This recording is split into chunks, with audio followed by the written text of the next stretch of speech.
This episode's reading of the Aramaic Targum can be found on my website, The Unexpected Cosmology. I'm excited to premiere my very own Restored Names edition, putting Yahuwah, the Most High Elohim, back into the Lord God. And that's the other thing. The bookstore is open. One of the ways you can support this ministry is by picking up your very own copy. I'll leave a link below.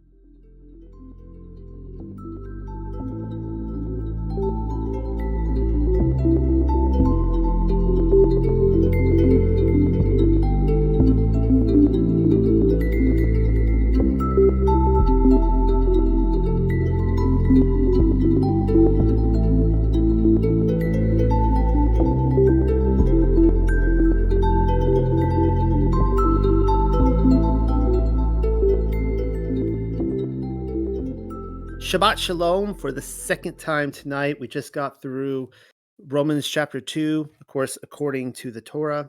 And we are moving on now. It's back to the Genesis Targum.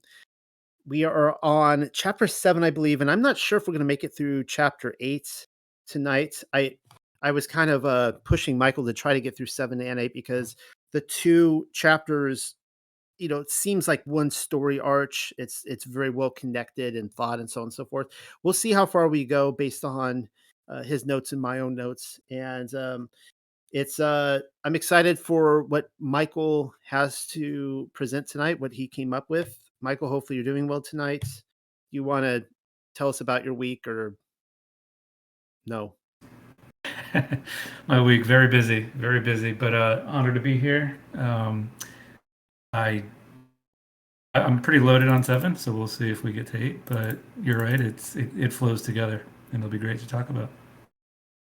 Okay, well, with that, I'm just going to hand it right over to Michael, and he'll be reading from chapter 7, and then he'll go straight into the first commentary. Take it away. All right, Shabbat Shalom, everyone. Palestinian Targum, chapter 7. Hopefully, Josh has it. If not, I'll put it in the chat. There we go. And let's go. So, it was said to Noah, "Enter thou and every one of thy house into the ark. Thee have I seen righteous before me in this generation. Of all clean cattle, take thou 7 by 7, male and female.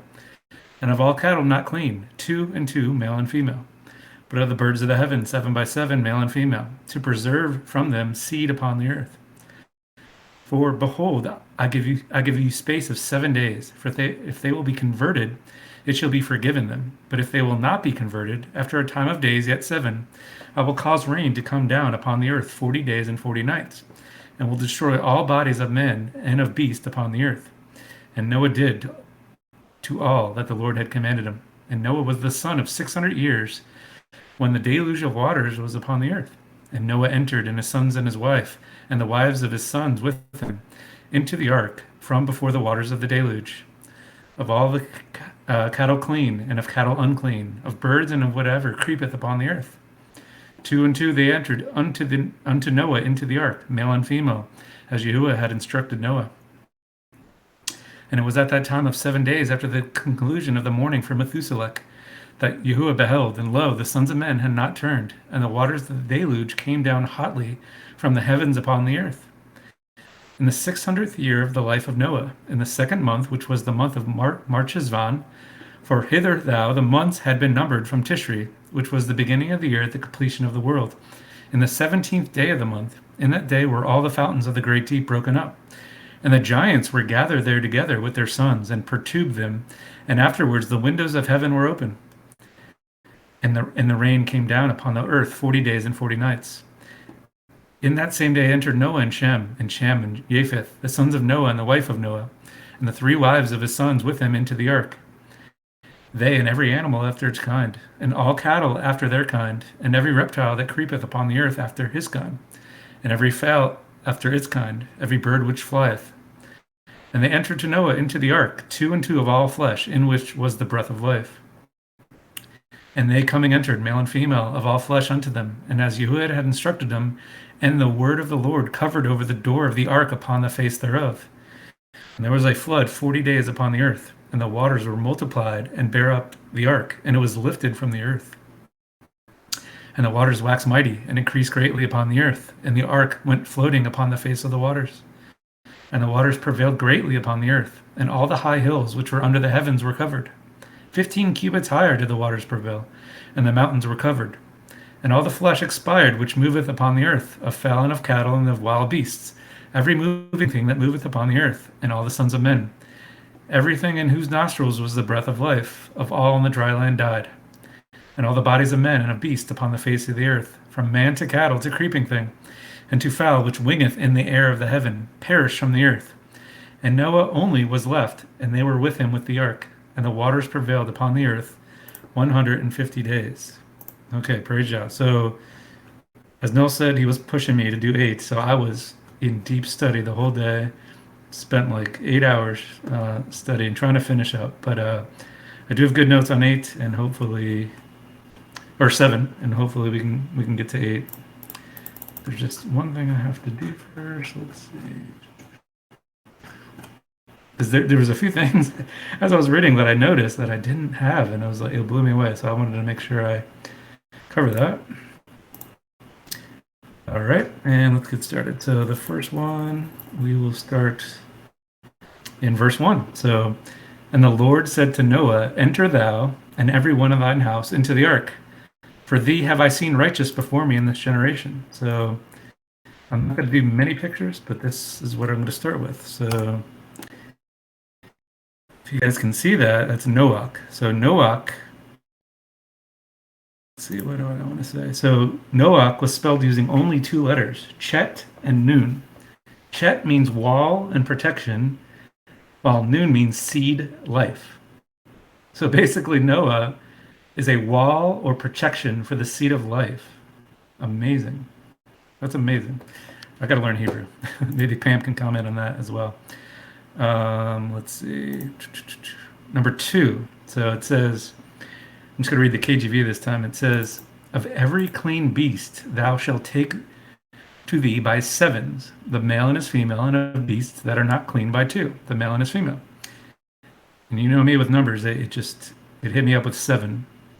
But I'm not going to do my normal 7 study. But what got me here, and Stephanie helped me out with this, is 7 clean animals. So is it possible 3 were for breeding, 3 couples were for breeding, the odd 7th was for sacrifice? To me, that makes sense. So the sacrifice is the set apart. The 3 couples are for breeding. Apart. What do you guys think about that? Why 7? Appears to be an extra one, or the set apart one for the sacrifice. I thought that was pretty cool. I'm going to do 4 and then hand it off to Noel. KJV says, for yet 7 days, and I will cause it to rain upon the earth 40 days and 40 nights. And every living substance that I have made will I destroy from off the face of the earth. Okay, first word study tonight. Will cause it to rain. Okay, so for yet 7 days, I will cause it to rain. Okay. Others, it's saying I will send and I will rain, but there's different definitions like usual. So in this instance, all right, it's the flood, 40 days of water, right? So Exodus 9, starting on 17, you are still acting arrogantly against my people by not letting them go. Behold, about this time, and this speaking of Pharaoh, I will send a very heavy hail, such as has not seen in Egypt from the day it was founded until now. So it's the same word. So again, there's correlations. Before the flood, nobody repented. He's like, I will cause it to rain. Pharaoh, he's talking to Pharaoh. They didn't repent. He didn't let them go. By this time, I will send a very heavy hail. Similar to, it's just frozen water, right? So I thought that was cool. The second one is also in Exodus. The whole congregation of the sons of Israel, this is the second Exodus, or the first Exodus, sorry. After they left Egypt, the whole congregation of the sons of Israel grumbled against Moshe and Aaron in the wilderness. The sons of Israel said to them, would that we had died by the Lord's hand in the land of Egypt when we sat by the pots of meat, when we ate bread to the full, for you have brought us out into the wilderness to kill this whole assembly with hunger. Then Yahuwah said to Moses, behold, I will rain, same word, bread from heaven for you, and the people shall go out and gather portions every day, that I may test them whether or not they think, or they will walk in my instruction. So again, same word. So in this instance, he's kind of he's using the same word, but for the good, not for destruction. He's basically saying, I will send you bread. Stop complaining. I will send you bread. And because they were literally just complaining about all the things they had in Egypt. They weren't grateful. I've grumbled in my past, right? You come into this knowledge, I'm still, you still grumble a little bit. That's really upsetting the Most High. But in this instance, he blesses his children. Says, "I will rain bread from heaven." Same word. So he'll cause it to rain. He will send hail, and he will rain bread from heaven. Praise Yah. The Palestinian, a little bit different, adds more context to it. For behold, I give you space of 7 days, if they will be converted. It shall be forgiven them, but if they will not be converted, after a time of yet 7 days, I will cause rain to come down upon the earth 40 days and 40 nights, and I will destroy all bodies of men and of beasts upon the earth. Again, just adds more context. I like the multiple sevens. It even says, if they will not be converted. So he was giving them a chance, at least in the Palestinian. In the Masoretic, it didn't appear that way. Okay. My last numbers on this one, examples of 40. I'm not going to let this slide without talking about that number. So, examples of 40 in the Bible. Moses was a huge character with the number 40. So, after he killed the Egyptian, he fled to Midian, where he spent 40 years in the desert tending flocks. Moses also was on Mount Sinai for 40 days and 40 nights. If you remember last week, I did the parallel between Moses and Noah. Moses interceded on Israel's behalf for 40 days and 40 nights as well. Like I already said, manna rained down on the Israelites for 40 years in Exodus. Amazing. And then this is cool too. The book of Exodus has 40 chapters. I'm sure that's not a coincidence. It's pretty cool. Yeshua. So just days before his crucifixion, he prophesied the total destruction of Jerusalem. 40 years after, the Roman Empire destroyed that city and burned its beloved temple to the ground. 40 years. Yeshua fasted for 40 days and 40 nights before his public ministry. And then he also ascended into heaven 40 days after his resurrection from the dead. Finally, some other examples of 40, and then I'll hand it off to Noel. The law in the Torah specified a maximum number, a max number of lashes a man could receive for a crime, setting the limit at 40. Interesting. The Israelite spies took 40 days to spy out Canaan. Before Samson's deliverance, Israel served the Philistines for 40 years. Goliath taunted Saul's army for 40 days before David arrived. When Elijah fled from Jezebel, he traveled 40 days and 40 nights to Mount Horeb. The prophet Jonah warned Nineveh for 40 days about its destruction that would come. Ezekiel laid on his right side for 40 days to symbolize Judah's sins. A few judges served 40 years in Israel. Othniel, Barak, Eli, Gideon, and Deborah. The first three human kings over the children of Israel, Saul, David, and Solomon, each ruled for 40 years. Both Isaac and Esau were 40 years old when they were married. And finally, Jacob or Israel died, and he was embalmed for 40 days. So again, these numbers are not by coincidence. I just beg you guys to dig deep, and you'll see so many connections just linking these numbers. That's what I got for 1 through 4. I'll hand it off to Noel. All right. So now in verse 1, there's, I think, two things, maybe three, but two things I really want to focus on. So I'm going to read this verse, and then we're going to break this off into two sections. And Yahuwah said to Noach, "Enter thou and every one of thy house into the ark. For thee have I seen righteous before me in this generation." Now, the first thing I want to focus on there is the idea that his entire household was saved. He doesn't say here that his entire household was found righteous. He doesn't say his wife was righteous. He doesn't say his three sons were righteous, or that his three sons' wives. Now, we know that Shem was righteous. The Bible, I don't know if it ever calls him righteous, but he seemed like a pretty righteous dude to me.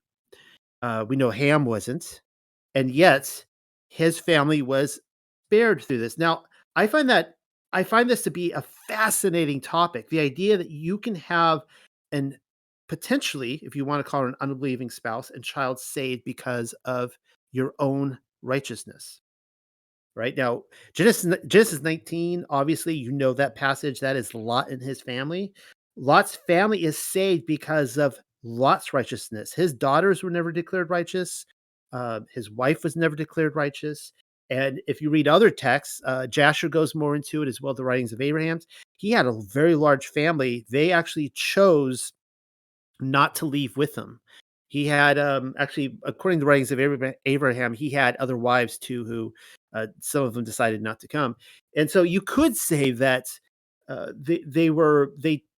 they believed, and they were counted righteous with him because they left with Lot, or Noah's family got on the ark. They could have chosen not to, and in fact, he may have had other family members that were like, "Nah, not getting on." So I want to take you through a few passages in scripture here that talk about this idea of the household being saved. I actually found, to my fascination, that Acts is littered with these passages. I'm only going to give you two. There was several that came up all throughout, which is telling me that that's one of the themes of Acts that I maybe need to dig into sometime. Well, Acts 16:31 says, "And they said, believe in Adonai Yahusha, and you will be saved, you and your household." Interesting. Acts 11:14 says, "He will declare to you a message by which you will be saved, you and your household." Now, maybe this is under the understanding that the man is the leader of the family, and so his wife and children, naturally, while they were under that roof, they will follow his instructions. So, like, the fourth commandment, for example, he'll say, it's the Sabbath, and he's gonna be like, okay, nobody's working on this day. That includes our servants, our oxen, our animals. Nobody's working. That's my command. You're all gonna follow it. So because they follow those instructions, they too are saved. But again, it was the righteousness of Noah and Lot, not the others. Okay, so keep that in your mind. All right, First Corinthians 7:14 says this: "For the unbelieving husband is made holy because of his wife, and the unbelieving wife is made holy because of her husband." That's fascinating. "Otherwise, your children would be unclean, but as it is, they are holy." So the spouse and the children are made holy because of the believing. Now, this context here is to a wife, and we see a lot of this in Torah, where the woman will come over and say, "I want to be obedient to the Father. I want to start keeping Sabbath. I want to eat clean. I want to feed my family clean." And, do all these things. And the husband is like, "I want my bacon. I want to go to Sunday church. I don't want any of those commands. I want to keep Christmas." And you see this friction. And so that's a really interesting discussion to be had. Maybe we can discuss that later tonight. Uh, how does this work itself out? Because according to this, if we were to take this as truth, the husband could be made holy, the unbelieving husband, because of the wife. All right, from Joshua 24:15, this is what it says: "And if it is evil in your eyes to serve Yahuwah, choose this day whom you will serve, whether the Elohim your fathers served in the region beyond the river, or the Elohim of the Amorites in whose land you dwell. But as for me and my house, we will serve Yahuwah." All right, here's another from Joshua 6:23. "So the young man so th- I, I kind of gave that for context of Rahab the harlot, who we're going to address right here. And this has been long commented on, a very interesting passage. "So the young men who had been spies went in and brought out Rahab and her father and mother and brothers and all who belonged to her, and they brought out all her relatives and put them outside the camp of Israel." So the walls of Jericho come down, but Rahab was spared, and anyone who was in her household who chose to be a part of that were also spared. Really fascinating passage. The second thing we see here is on how, as Noah's righteousness. Now, what I did was I could have probably pulled hundreds of scripture verses, but what I did was is maybe pulled out a dozen that I want you to think about the flood happening and what was going on in Noah's mind as those floodwaters started to surge. And I mean, I don't even know how much he believed it. I mean, like, it's one of those things where, we all follow hopefully the will of the Father, and we know judgment is coming. But like that moment What is it going to be like when that judgment finally comes and you just have that surreal moment like, this is it. I'm living it right now. Everything that was prophesied, everything that was predicted, it's happening right now. And so as the door of the ark closes and he hears the screams of the people out there and the world being destroyed, what was going on in his mind? All right. So in light of his righteousness, here's a few scripture verses. Proverbs 21:21. Whoever pursues righteousness and love finds life, prosperity, and honor. So Noah pursued righteousness, and what did he find? Life, prosperity, and honor. Everyone else was dishonored. Noah was dishonored up to this time by everyone else, but now he has found his honor. Romans 2:6, we just went over this tonight. Elohim will repay each person according to what they have done. So Elohim repaid Noah according to what he had done. It was righteousness. Psalms 37:28 says this: For Yahuwah loves the just and will not forsake his faithful ones. Wrongdoers will be completely destroyed. The offspring of the wicked will perish, which is exactly what's happening in the flood. Yaakov 3:18 says, Peacemakers who sow in peace reap a harvest of righteousness. Proverbs 10:2 says, Ill-gotten treasures have no lasting value, but righteousness delivers from death. And here we see Noah being delivered from death because of his righteousness. Psalm 34:19 says, The righteous person may have many troubles, and Noah certainly did, but Yahuwah delivers him from them all. And he was most certainly delivered. I mean, all those years, I mean, he was like 500 years old, and he was just like, or was it 600? And all those years, it's like he was thinking, like, is this paying off for me? And then in that moment, he's like, yeah, I think this just paid off. Psalm 55:22, cast your cares on Yahuwah and he will sustain you. He will never let the righteous be shaken. That is such a good passage. Amos 5:24, but let justice roll on like a river, righteousness like a never failing stream. I added that in because of the flood water. Proverbs 11:9, with their mouths the godless destroy their neighbors, but through knowledge the righteous escape. And of course, Noah escaped. 1 Peter 3:12, for the eyes of Yahuwah are on the righteous, and his ears are attentive to their prayer. But the face of Yahuwah is against those who do evil. And that's really interesting because that's a flip of what we already read tonight in the Roman study, how the those who shun or turn an ear away from the Torah, even their prayers are an abomination. And the Torah is righteousness. And so it says, Yahuwah, his eyes are on the righteous and his ears are attentive to their prayer. That's a wonderful promise that if we pursue his truth and his righteousness and we repent of our wrongs as found transgressions of the law, his ears are attentive to our prayers. That's beautiful. Proverbs 16:8, better a little with righteousness than much gain with injustice. Proverbs 14:12, there is a way that appears to be right to a man, but in the end it leads to death. Uh, Psalm 37:16 through 17 says, better the little that the righteous have than the wealth of many wicked. For the power of the wicked will be broken, but Yahuwah upholds the righteous. Psalms 11:19, 119:1. I'm almost done. Blessed are those whose ways are blameless, who walk according to the law of Yahuwah. And of course, Noah was blessed. Proverbs 3:31 through 32. Do not envy the violent or choose any of their ways, for Yahuwah detests the perverse, but take the upright into his confidence. Proverbs 10:7. The name of the righteous is used in blessings, but the name of the wicked will rot. How many of those wicked people who were destroyed in the flood do we remember? But of course, the one righteous person we do remember. Proverbs 2:7. He holds success in store for the upright.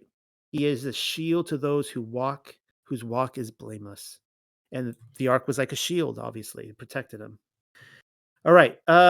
Let's see. I guess I'm going up to verse 4, and I just a couple thoughts on the following passages. Genesis 7, 2 through 3. We once again, I commented on this last week, but just in case someone skipped that one, might as well bring it up again. It says, "Of all clean cattle, thou shalt take thou 7 by 7, male and female, and of all cattle not clean, 2 and 2."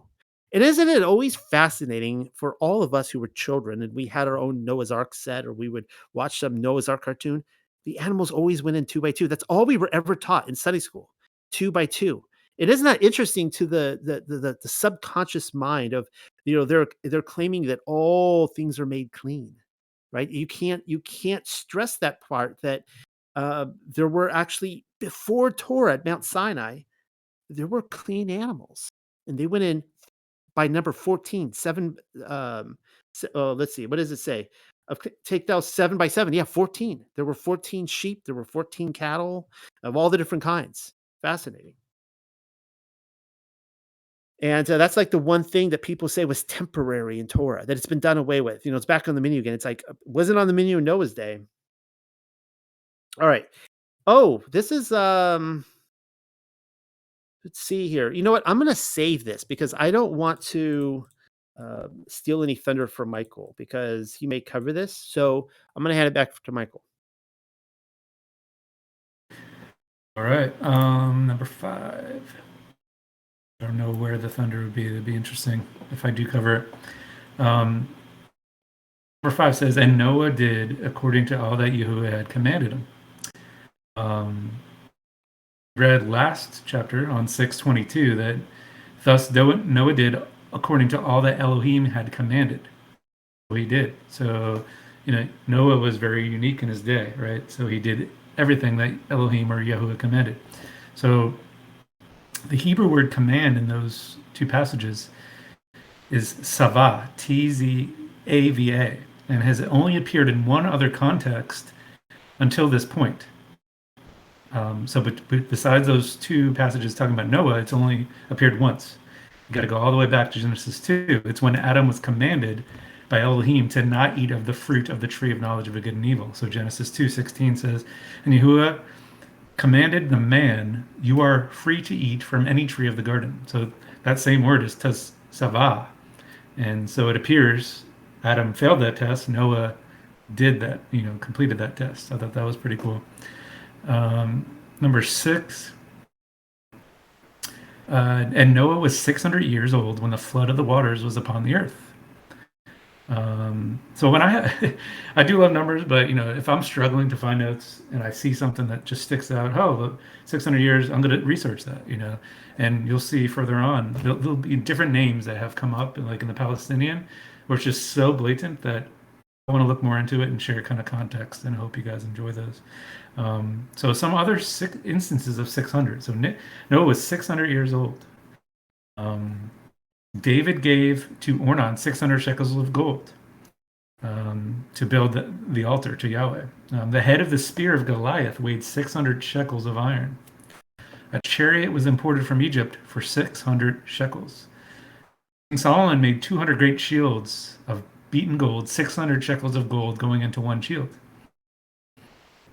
Shamgar challenged 600 Philistines with an ox goad and saved Israel. And finally, Pharaoh made harness 600 chariots when his army dashed off in pursuit of the people of Israel during its exit of Egypt. So again, just showing you the 600. I'm trying to think, is it, I don't know. I wonder what the Septuagint says about that. Because is that prophetic of a 6,000 year timeline kind of thing? Or is it a 5,500 year timeline? I don't know. Just thinking out loud right there. Let's see. I will do 7 and then hand it back off to Noel. And Noah went in, and his sons, and his wife, and his sons' wives with him, into the ark because of the waters of the flood. I want to talk about the wives of Noah and his son. So I looked all over and found numerous names and wanted to share those because it's somewhat hidden. So here we go. Let's see. I can read these. I'm going to butcher these names, but maybe keep it as a reference. So I found names for Noah's wife as Emzara, Hakel, which is the daughter of Enoch. In Syriac, it means temple or church, that name. Tajar is the same word in Georgian for temple or church, Noah's wife. Barthanos, I found to be Noah's wife in other literature. But Jubilee says Betenos was the name of Noah's mother, so maybe that's where the confusion is.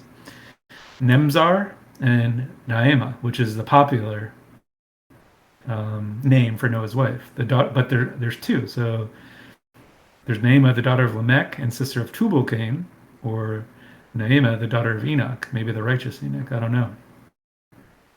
Ham, totally going to butcher that one. Na Eltamauk, Nalat, which is the daughter of Methuselah, and Nahalath.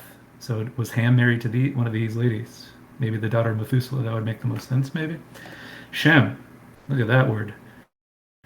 Sedektelebab, Salit, daughter of Methuselah. And this is why I kind of lean towards these ones. It just makes sense that maybe they all marry the daughters of Methuselah. That would make the most sense to me. So Salit, daughter of Methuselah, Zalbeth, or Leah, daughter of Nasi. Again, these are just things I did deep studies trying to find these names of these wives, and this is what I have. Japheth, Adateneses, Arissa, daughter of Methuselah, or Arisia. So again, just wanted to show that. Maybe you guys can do some more research, but I thought that was a good start. And then a few others, some more general stuff on this topic. So the book of Tobit, which is, in the Sefer and all that, does not name any of the wives, but states that Noah's wife was one of his own kindred, so it was a relative. 1 Peter 3:20 states that there were 8 people on the ark. So in that state, he also went and made a proclamation to the spirits in prison, who in the past were disobedient when Yah patiently waited in the days of Noah, while an ark was being prepared. In it, a few, that is 8 people, were saved through the water. So they say 8 people, which would make everyone having one wife, I think. Noah's 3 sons times a wife. Book of Jubilees says that the 3 sons each built a city named after their wives after they got off. I thought that was cool. And Saint Hippolytus, Christian theologian. Now, this is just a legend that he says, but I thought it was interesting. So he recounts a legend concerning the wife of Ham. Yah having instructed Noah to destroy the first person who announced that the deluge was beginning. Ham's wife at that moment was baking bread when water suddenly rushed forth from the oven, destroying the bread. When she exclaimed then that the deluge was commencing, Yah suddenly cancels his former command, lest Noah destroys his own daughter-in-law who was to be saved. So in this, again, legend in quotes, it appears Yah instructed Noah that no one's to announce what's going to come. But in this legend, Ham's wife actually did, but he still saved her. Take that for what it's worth. But I will stop here and hand it back off to Noel.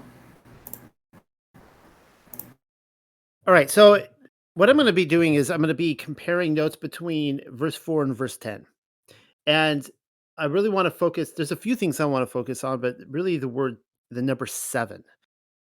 And, in the time I had to study this out today, this could have been a whole study in of itself. I'm not going to cover this all, but I'm going to just kind of entice you with some imagery here on the number 7 in a few different scripture passages. But anyways, this is what it says. For behold, I give you space of 7 days. If they will be converted, it shall be forgiven them. And that's fascinating because I already went over that last week, that everybody knew that the flood was coming.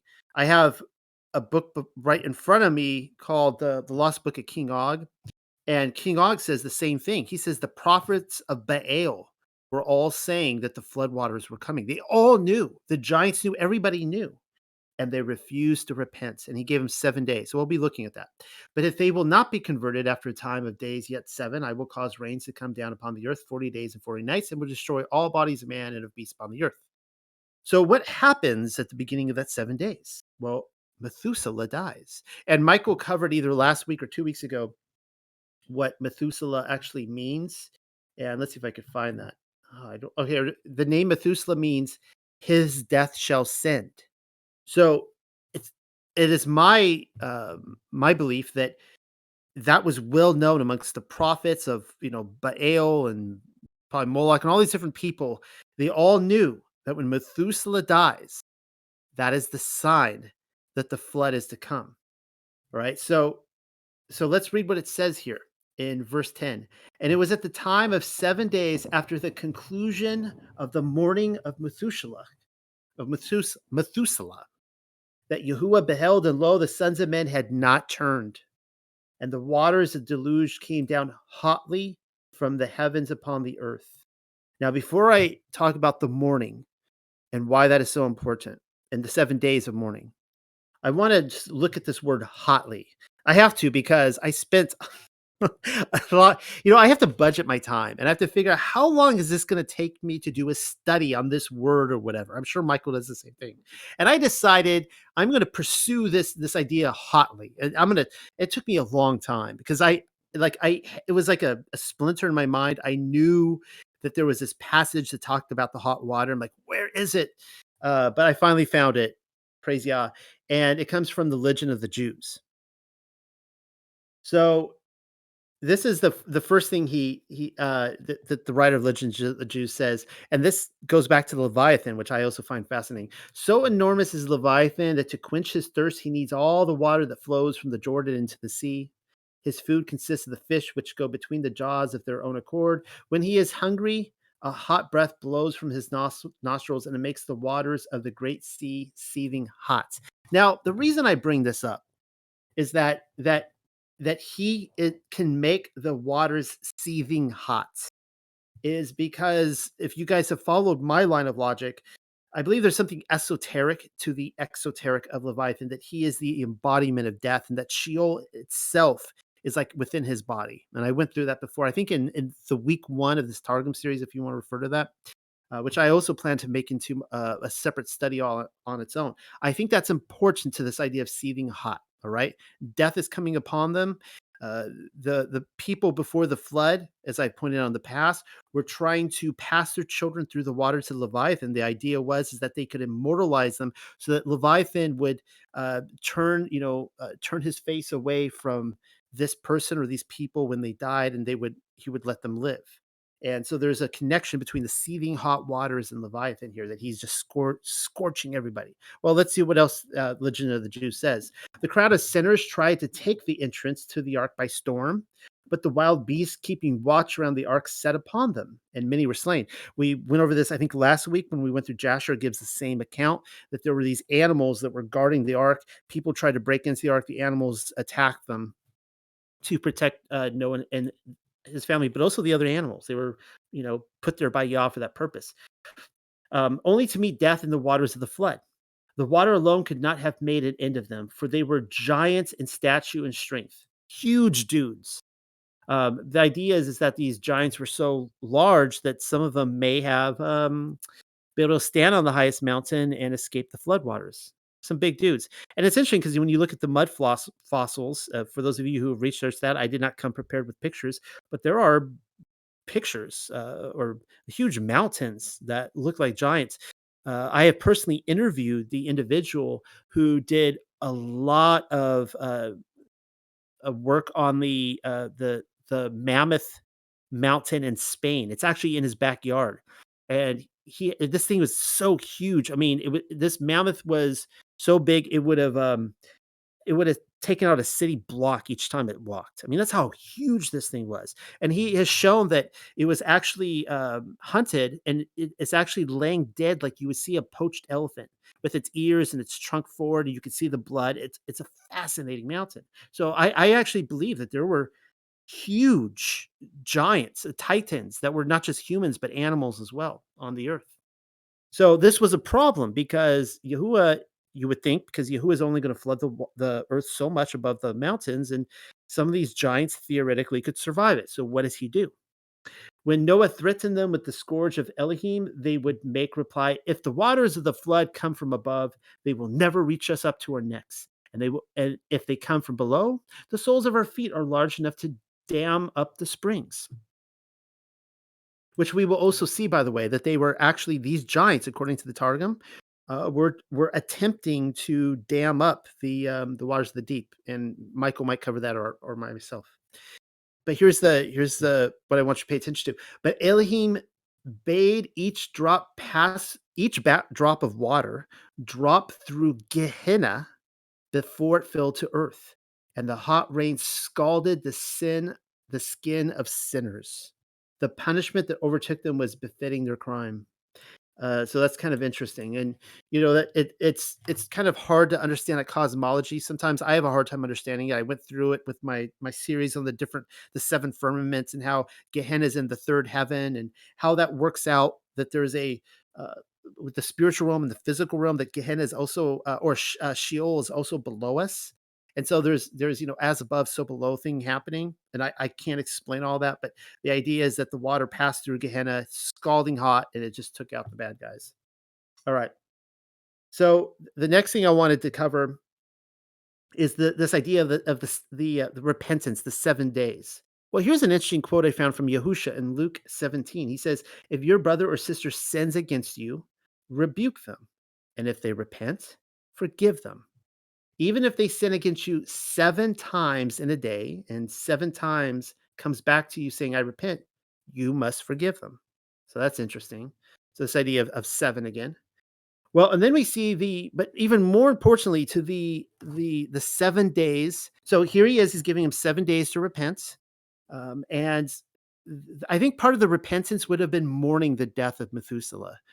And we see in Second Ezra this idea that is put forward that when a person dies, either the righteous or the wicked, that they have 7 days of consciousness before they're put down into Sheol. Now, I believe that has changed now, and even Esdras even prophesies that Messiah would empty out Sheol of the righteous, and I believe that has already happened, and they would go straight to paradise. But leading up to this point, when a person died, they would have 7 days to either be joyful or mourn the coming judgment.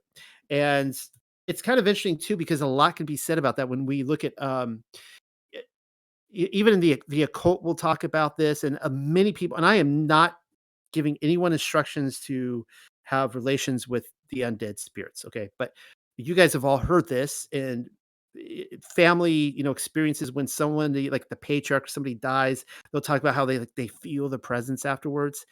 I don't know. I think that's kind of interesting because I think that maybe according to Second Esdras that they can kind of look upon their funeral and say, "Well, what are people saying about me?" This kind of stuff. Okay, so here's what we read. This comes from Second Esdras chapter 7 verses 78 onward.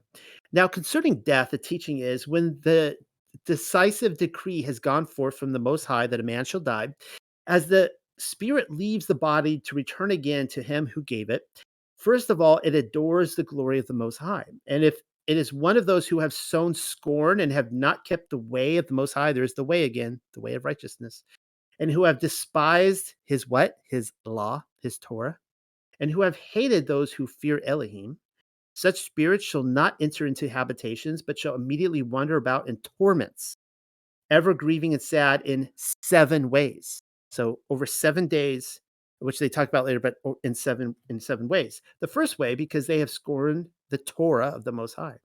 The second way, because they cannot now make a good repentance that they may live, which is interesting because Yahuwah gave them 7 days to repent. They didn't repent. The third way, they shall see the reward laid up for those who have trusted the covenants of the Most High. What is the reward laid up for Noah? I mean, he was honored, he was righteous. They see that ark sailing off. There's nothing they could do about it now. The fourth way, they shall consider the torment laid up for themselves in the last days. The fifth way, they shall see how the habitations of the others are guarded by angels in profound quiet. The sixth way, they shall see how some of them will pass over into torments. The seventh way, which is worse than all the ways that have been mentioned, because they shall utterly waste away in confusion and be consumed with shame, and shall wither with fear at seeing the glory of the Most High, before whom they sinned while they were alive. And this idea of shame, it's like, that's huge in Hebrew thought. Be, being being shamed. Being thrown in Gehenna is shame. The idea that you would see that ark floating off, like that would be total shame. I mean, you would be shamed at that moment, obviously. All right, so let's read a little bit more in Second Esdras about what it says: the 7 days fate of godly and ungodly, the mourning for 7 days only. And Second Esdras makes this clear that when someone dies, we're to only mourn for them for 7 days, because after 7 days, they're put down into Sheol. I answered and said, will time therefore be given to the souls after they have been separated from the bodies to see what you have described to me? And the idea is that Methuselah has been separated from his body for 7 days. And he, the angel, said to me, they shall have freedom for 7 days, so that during those 7 days they may see the things of which you have been told, and afterwards they shall be gathered in their habitations. So there's just something really interesting about that when we see that they were to mourn for 7 days for Methuselah before the judgment came. And I believe had they really truly mourned for him and repented, that Yah would have turned. So here's something that we see in, let's see. Okay, I put down a few verses here that talk about this. So here we see one in 2 Corinthians chapter 7, verse 10, which says the following: godly sorrow brings repentance that leads to salvation and leaves no regret, but worldly sorrow brings death. Here's one from 2 Peter 3:9. Yahuwah is not slow to fulfill his promises, as some count slowness. You guys are all familiar with this passage. But is patient towards you, not wishing that any should perish, but that all should reach repentance. And this is exactly what we see with the flood narrative. Like, Yahuwah is so slow. I mean, Enoch starts prophesying this hundreds of years before. And then, Noah's told to build the ark 100 years before. And then, leading up to it. And it's like giving him so many chances. It's unbelievable. 2 Chronicles 7:14 says the following: if my people who are called by my name will humble themselves and pray and seek my face and turn from their wicked ways, then I will hear from heaven and I will forgive their sin and will heal their land. And keep in mind that the earth was cursed, and because of the righteousness of Noah, when he comes off, the earth is not cursed anymore. So the land was healed. 1 John 1:9 says, if we confess our sins, he is faithful and just and will forgive us our sins and purify us from all unrighteousness. Let's see. Got a few here. Acts 3:19 says, repent then and turn to Elohim so that your sins may be wiped out, that times of refreshing may come from Yahuwah. Proverbs 28:13 says, whoever conceals their sins does not prosper, but the one who confesses and renounces them finds mercy. And that's really, in my opinion, what righteousness is. And again, I have to keep saying this over and over again, that is Torah. Torah is not some unattainable, like it just shows like all your sins and how you can't do it. So while I try, no, Torah is a penitent heart. It's someone who realizes that they fail and they've fallen short and they repent of these things. And to those people, Yah gives mercy. 2 Chronicles 39 says, for Yahuwah, your Elohim, is gracious and compassionate. He will not turn his face from you if you return to him.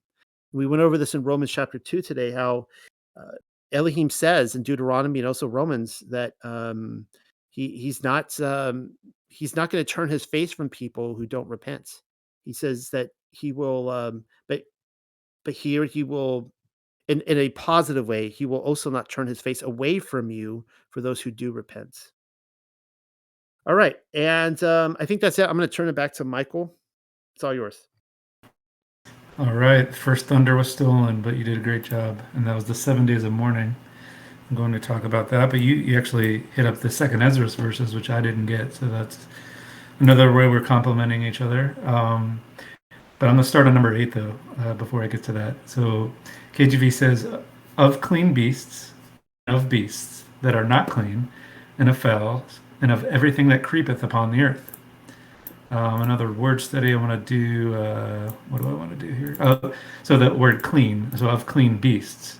Psalms 19 says, which is cool, the fear of the Lord is pure, or clean, which is the same thing.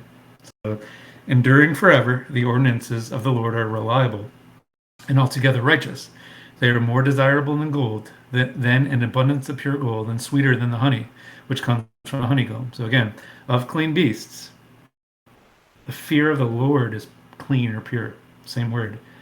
So I wonder if these clean beasts, well, yeah, I guess they were clean based on how they digest and all that kind of stuff, but Leviticus. But it's still, I still think that's awesome that the fear of the Lord is also clean. Malachi 1. So, for my name will be great among the nations. From the rising of the sun to its setting, incense and pure offerings. So that word pure again is the word clean. So incense and pure offerings will be presented in my name in every place, because my name will be great among the nations, says Yahweh of hosts.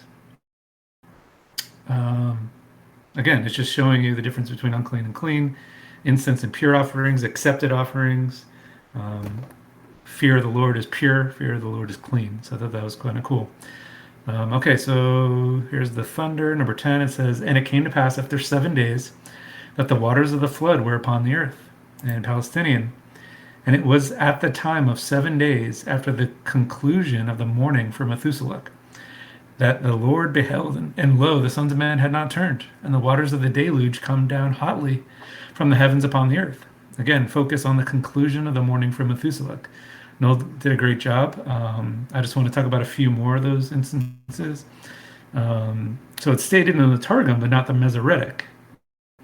Why is that? Why is that? So, but there is some Masoretic second witness. So Genesis 50, number 7, Joseph went up to bury his father, and it keeps going, keeps going. Number 9 says, then they also went up with him, both chariots and horsemen, and it was very great company. When they came to the threshing floor of Atad, which is beyond the Jordan, they lamented there with a very great and sorrowful lamentation. And he observed 7 days mourning for his father. So Masoretic still equates the 7 days of mourning. It just didn't put it in this passage. So I thought that was cool. The Palestinian kind of, emphasized it there. Another passage in Sirach 22. Mourn for the dead, starting in 12. Mourn for the dead for 7 days. But mourn for the foolish and the ungodly all the days of their lives. Wow, that's pretty intense. Keeps going. Don't talk a lot with fools, and don't go to the unintelligent. Interesting. Be on guard against them so that they do not have trouble, and don't get dirty when they shake themselves off. Stay away from them and you will find rest, and their senselessness won't make you weary. Again, Sirach 22, 12, and 13. But I just want to highlight number 12 says, mourn for the dead 7 days, but mourn for the foolish and the ungodly all the days of their lives. That's showing remorse. That's showing remorse. We should be praying for the people outside of covenant that will not be joining us. Right? We need to mourn for these people.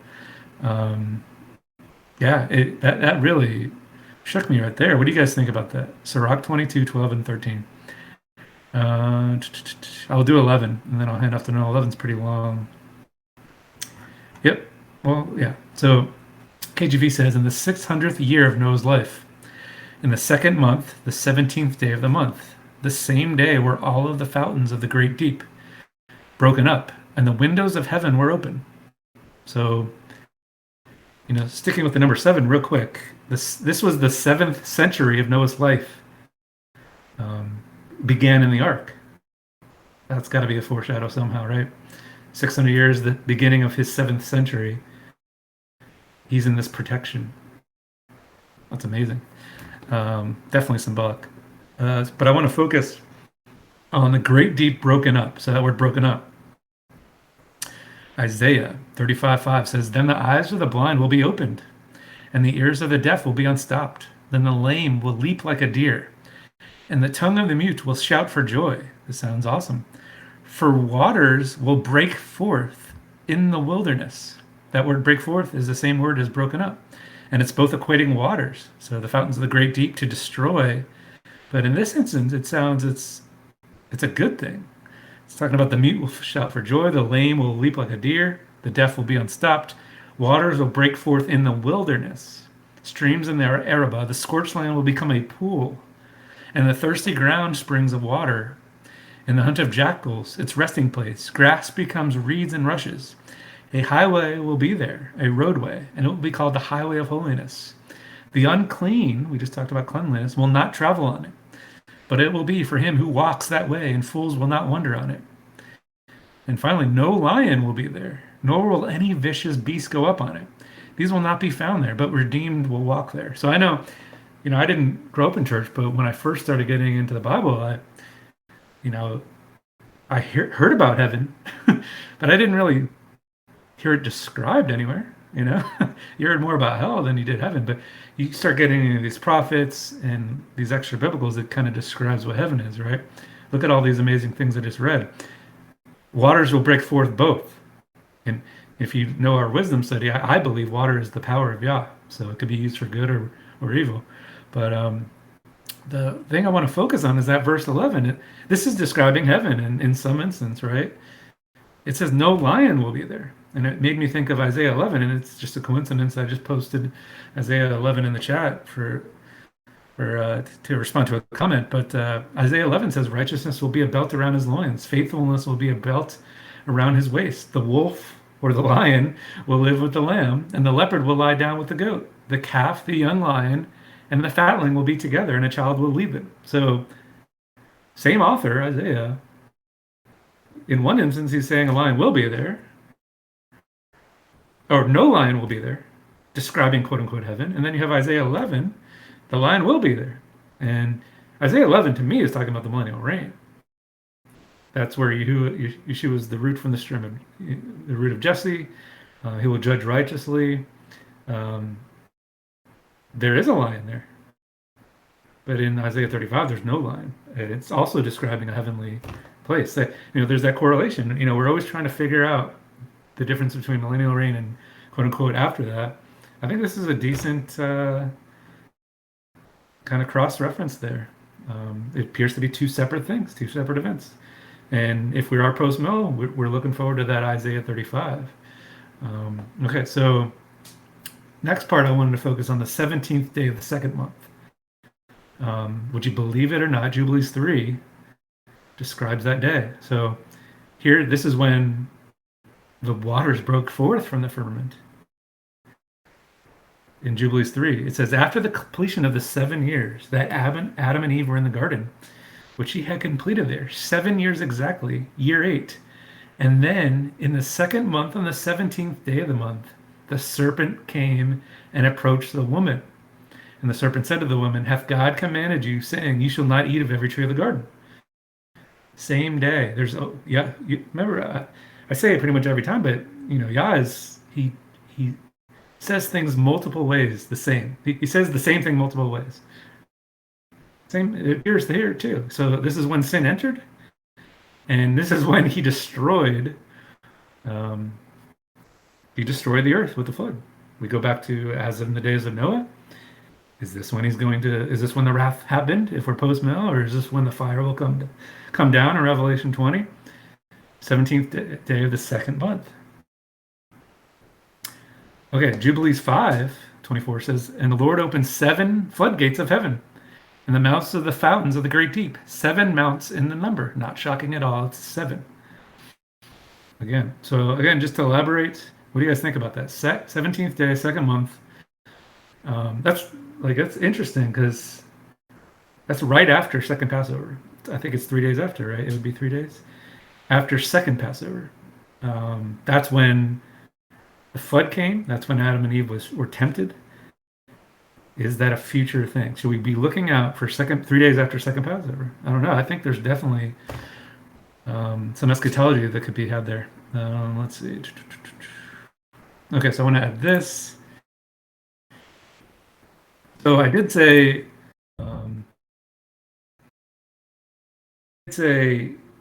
I'm basing all these numbers on, the biblical calendar, aka, first of Nisan, right? Passover starting in March, but there's the civil and the biblical. The civil, the Jews would start it in fall. So are they saying that this is the second month in the fall, 17th day? I don't know, but I'm posting here some of the months of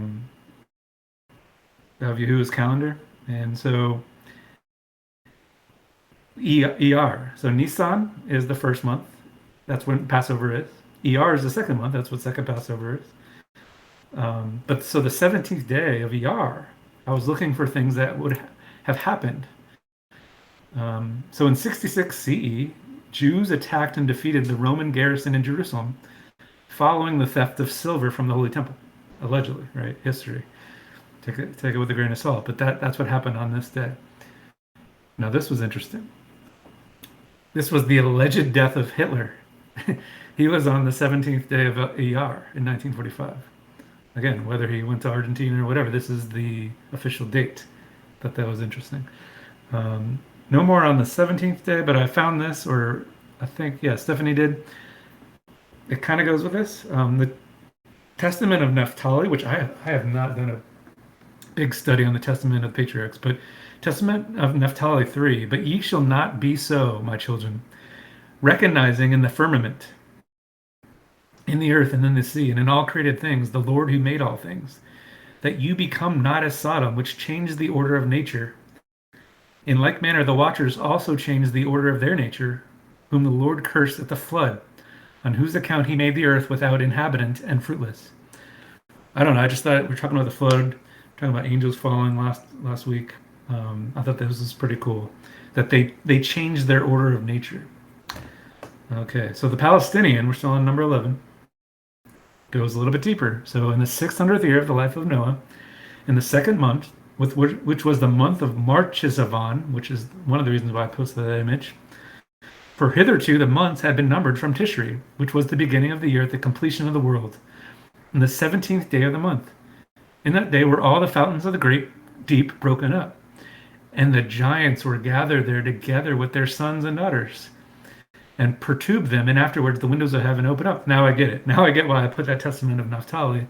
I just should have read it after this. So I thought that was awesome that the Palestinian says the giants were gathered there together with their sons. And then it also threw in that month, right? It threw in Marchisavan. And that's why I stated, how do we know it's the second month of the 17th day of the second month of the biblical year and not the civil? Palestinian changes it, and it's the Jew. It's more of the Jewish tradition. They're saying it's Marchisavan. So Marchisavan literally means eighth month, but it's the second month of the civil year, which starts on first Tishri, which is in the fall, and the eighth month of the biblical year, which is what I'm saying. So I just want to notate the differences. So we're assuming we read the Masoretic, and probably rightfully so, that is in the spring, right?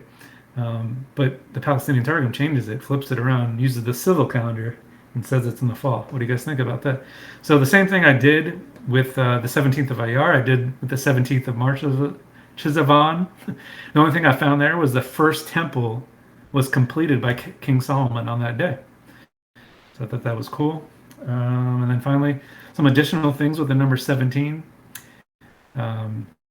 Yeshua gained a complete victory of death in the grave when Yah resurrected him near sunset on Nisan 17. So that actually goes with what I was saying with the second Passover. Interesting. So Yeshua was resurrected on Nisan 17. Second Passover would be ER 14. 3 days later is when the flood happened.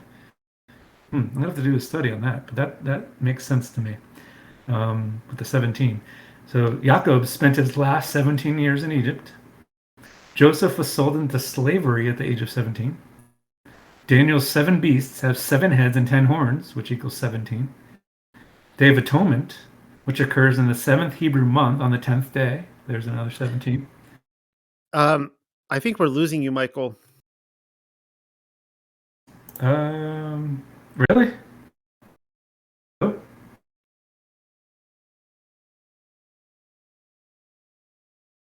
Okay, Michael, are you still there? yeah, can you hear me? Sorry. I can hear you. Okay. Okay. I'm almost done, and I'll hand off to Noah real quick. So, Rehoboam, son of Solomon, and the first king of Judah after the kingdom split in 930 BC, reigned for 17 years. And finally, Psalms 83, verses 6 to 11, lists 17 enemies of Israel. I will stop here. I'll hand it off to Noah. I did up to 11.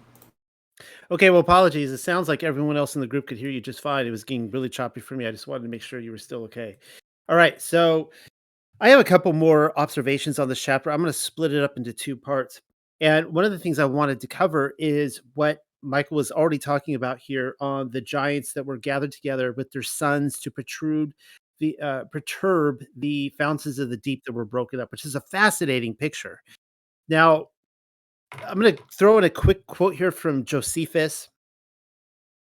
And this is what he says regarding the giants. He says, This comes from Antiquities of the Jews, by the way. There were till then left the race of giants. I know most of us have probably heard this quote before, who had bodies so large and countenances so entirely different from other men that they were surprising to the sight and terrible to the hearing. The bones of these men are still shown to this very day, unlike to any credible relations of other men. Now, I know we've all gone over this quote before, but what really sticks out to me here is that he is saying two things. One is that these bones of these giants are still shown to his day, which we don't have any record of. Like I don't see that in the record books. I don't see that in the Roman record books or the Greek record books of like they have these museums and these temples or these wherever the Senate Hall or whatever that they're putting these giant bones up. So it appears that Josephus is claiming something that has since been scrubbed from history. I've pointed this out with Josephus quite a few times. He kind of slips up in a way from the official narrative standpoint, and he says some things that the official narrative no longer goes with and they've erased. This is one of them.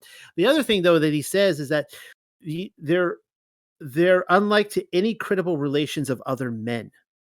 And some people have speculated that the what we call I have seen people kind of theorizing this that the so-called dinosaur bones we have may actually be giant bones. I think that's kind of an interesting thought. Just to throw that out there. Now, fourth Baruch chapter not fourth Baruch, third Baruch chapter 4 says the following thing about these giants is very provocative. When Elohim caused the deluge upon earth and destroyed all flesh, and 409,000 giants. So it says, there were 409,000 giants, and the waters rose 15 cubits above the highest mountains, and so on and so forth.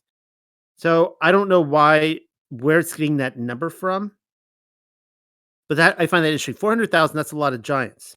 All right. The reason I bring that up is because I had earlier mentioned tonight the Lost Book of King Og. Now, I have never read this book off on this channel, and nor do I ever plan to. And the reason why is that it's one of the most blasphemous books you'll ever read. This book is written by supposedly King Og. It actually ends the last chapter, which I did read off a couple years ago, for its historical value. It's supposedly it was the letter that Og wrote to Moses when he went out to meet him in battle, and all the things he was going to do to Moses. I mean, he sounded just like an ogish giant from an English fairy tale. How he was going to pull his arms out of his socket and eat the flesh from his bone, like a toothpick and this kind of stuff. I mean, he was a disgusting individual, and reading these books, they're not. You can't even call them extra biblical because they're not biblical to begin with. When you read these books from these evil people that are mentioned in the Bible, they get our attention because it's like, oh, King Og, oh, Balaam, these kind of people. I want to learn more about them, and it's very jarring because they were not righteous for a reason. There's actually a book you can also read that was discovered that was supposedly written by Balaam, and it's in fragments. But what you can find is interesting. Anyways, I'll read just a few little passages from here. And Og talks about now. Keep in mind, you might be scratching your head like, "What? Wait. Og was before the flood." Well, the Aramaic Targum actually says he was, and this book also says the same. According to Og, he lived before the flood. We'll get to that in future weeks, or maybe Michael will talk about it this week. But this is actually leading up to this is the flood event itself, and it's what he called the 100,000 giant war. So what he's describing is like straight out of Lord of the Rings. It is the most epic and evil battle that I have like ever read. It's this incredible battle where there are 100,000 giants meeting each other in battle. The Rephaim versus the Nephilim going at it. So you could see that there were these other giants trying to like stop up the waters and stop it. And they're like killing each other while the waters are coming up. And he says, and war broke out between Og's and Nimrod's kingdoms. You may be confused as to why Nimrod was before the flood. Og and his giants marched across the desert that is damnation towards the circumcised Nephilim. And that's kind of interesting that Og claims that his giants were uncircumcised, but the Nephilim actually circumcised themselves. And the circumcised Nephilim and Nimrod marched to meet them. And the uncircumcised Rephaim released the elephants, rhinoceros, great beasts of old. He talks a lot about the great lizards and the beasts of old, these monsters. He calls them monsters too. And that's really interesting to think about the fossil record. And the creeping things onto the field of battle. So he's releasing these giant elephants, these rhinoceroses, and these monsters onto the battle to attack the Nephilim. The circumcised Nephilim, he says, brought no beast whatsoever. All right, so let's see. That's okay. I want to skip some of this. And he says, and water began to fall from the sky, and all who marched were wet, and their weapons were made heavy because of it. The uncircumcised Rephaim, whose minds were full of violence, were driven on by the death of the moon child. Okay, let me skip some of this. Let's see. Okay. The fountains of the deep opened also, and the windows of heaven opened wider, and rain fell unrestrained upon the field of battle. And the waters returned to the earth continually, and they were not abated. And he talks about this. This battle, guys, goes on for like 50 pages. It's seriously like like that. If you saw the Hobbit trilogy that Peter Jackson did, the Battle of the Five Armies at the end, it was like one long movie. Like this, if this were made it would be like one long movie. It was just epic. And what's happening is that the waters are coming up, the waters are coming down. They're not repenting, and they're just attacking each other. And Og, it says that he and his Rephaim giants are filled with the dark ones. That's what we would call demons or evil spirits, but they were filled with the dark ones, and they would send them, the dark ones, into the Nephilim, and the dark ones would enter the Nephilim and cause them to like kill each other, or they would find out their battle plans and return. And then the Nephilim are doing the same thing. They're sending their demons over to the Rephaim, and they're like all attacking each other.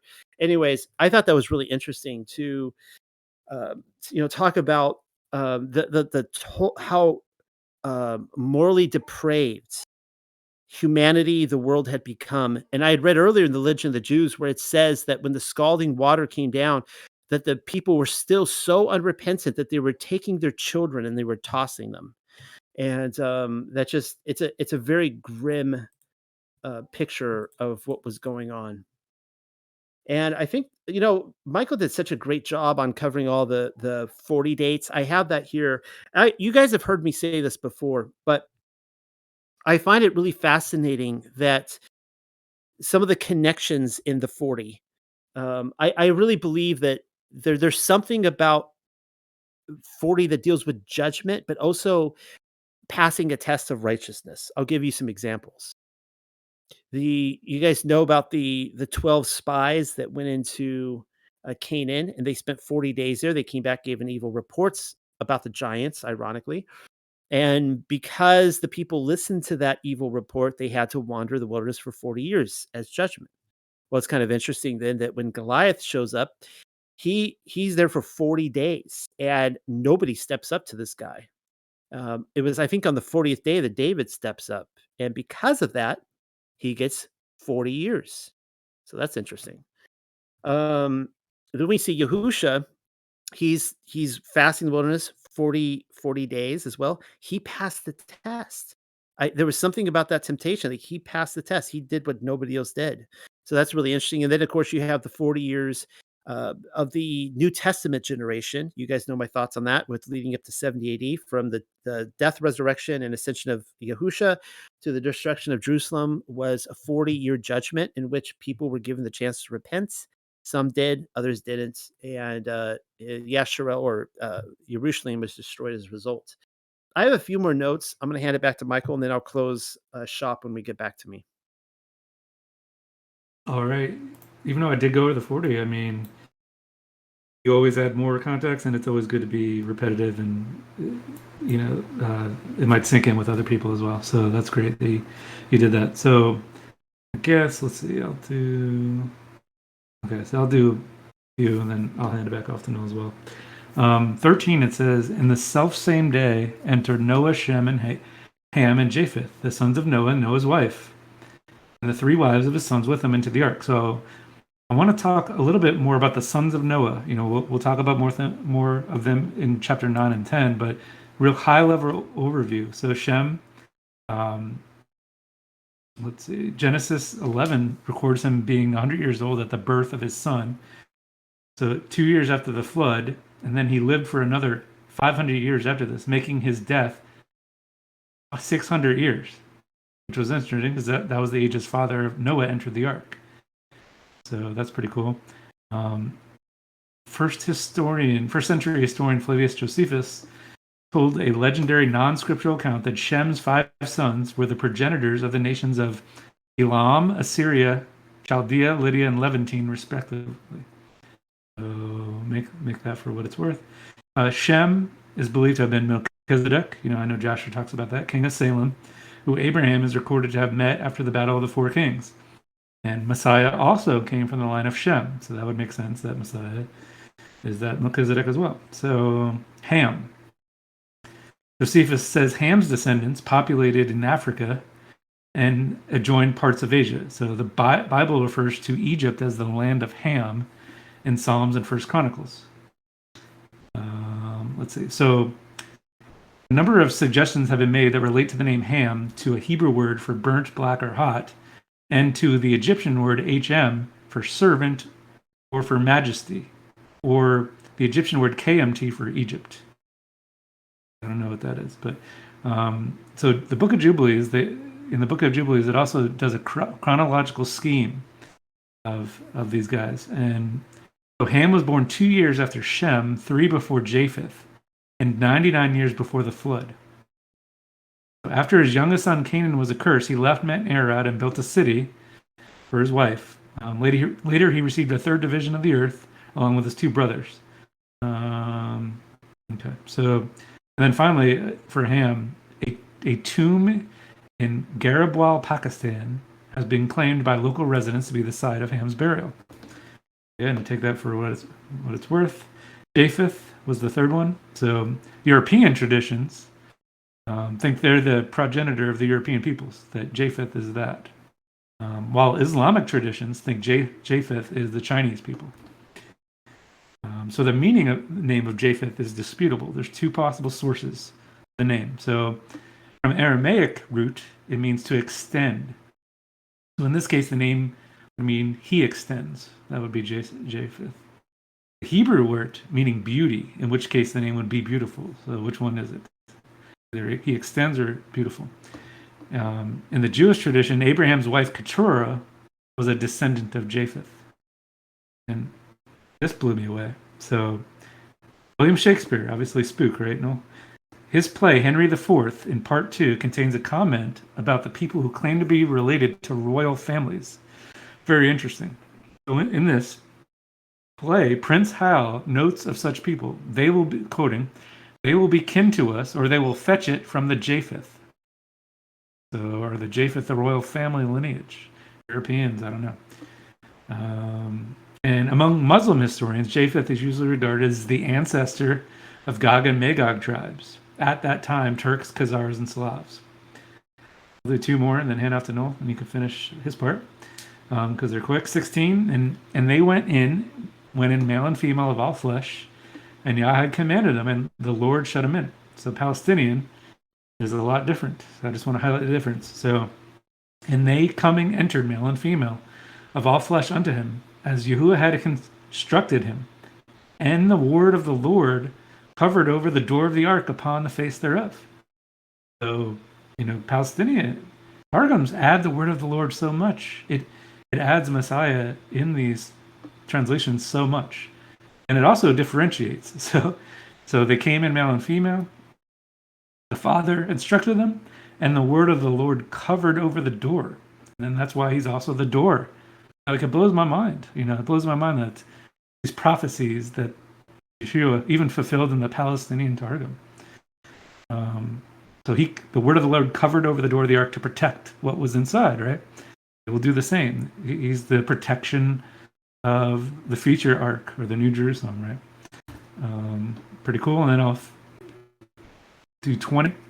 So 20 says in the KJV, 15 cubits upward did the waters prevail, and the mountains were covered. So I saw a commentary that stated, so I'm going to quote verbatim, and this is literally 15 cubits from above, or upward in the KJV, as in 15 cubits from the top of the dome of the sky. That shows you that this guy's interpretation of, and it appears to be he's not a flat earther, but that the waters went up 15 cubits to the top of the dome of the sky. So he continues, this is the natural Hebrew reading, at least I can't by any stretch read it any other way. This reading is consistent with the ordinary interpretation of other words, abyss, Beham, which is the infinite ocean on which the word floats, the firmament, Rakia, which is the malleable substance, beaten sky dome that covers the world, and Taval, which is the world plate. This is him continuing. These only make sense in the standard Babylonian flat earth cosmology, where the Tavel floats on the abyss and is covered by the Rakia, which is then covered by more water. In this context, 15 cubits from above means 15 cubits from the top. And this is a fine Hebrew way to express this sentiment. End quote. This wasn't Michael Heiser. But so I thought it was interesting that this guy who's not a flat earther, but he's reading the Hebrew and says this biblical, he's showing you that people that are flat earthers are taking the biblical cosmological view, and it was 15 cubits from the very top of the firmament. So, okay, so some math. So since a cubit is considered by most authorities to be 18 inches, this would make the depth 22.5 feet. So basically, the top of the ark was 22.5 feet. Or actually, no, this is the water, right? Is it? Yeah, the waters prevailed all the way up 22.5 feet from the top of the firmament. That's amazing. That's how high the waters went. And then finally, the elevation of Mount Ararat is 17,000 feet. Floodwaters at elevation of 17,022, or the depth of the 22 feet, means sea level is a lot more than a local flood. So what do you guys think? Local versus worldwide flood? I know this is the old debate. But I just, I'm a worldwide flood guy. But for those who take the local flood, are there any local flooders, for lack of a better word, that are flat earthers? I don't think you can be, right? Because water, goes to its level. But like it's almost like they're only local flooders have to be globers. What do you guys think about that? I have a few left, but I'll hand off to Noel for him to finish. Yeah, it's I have met local flooders within the Torah movement. I have met them, and I just don't get it. Of course, they weren't flat earthers either. They were, believed NASA, the Copernican revolution, all that kind of stuff. And I don't get it because the passage clearly says everything with the breath of life died.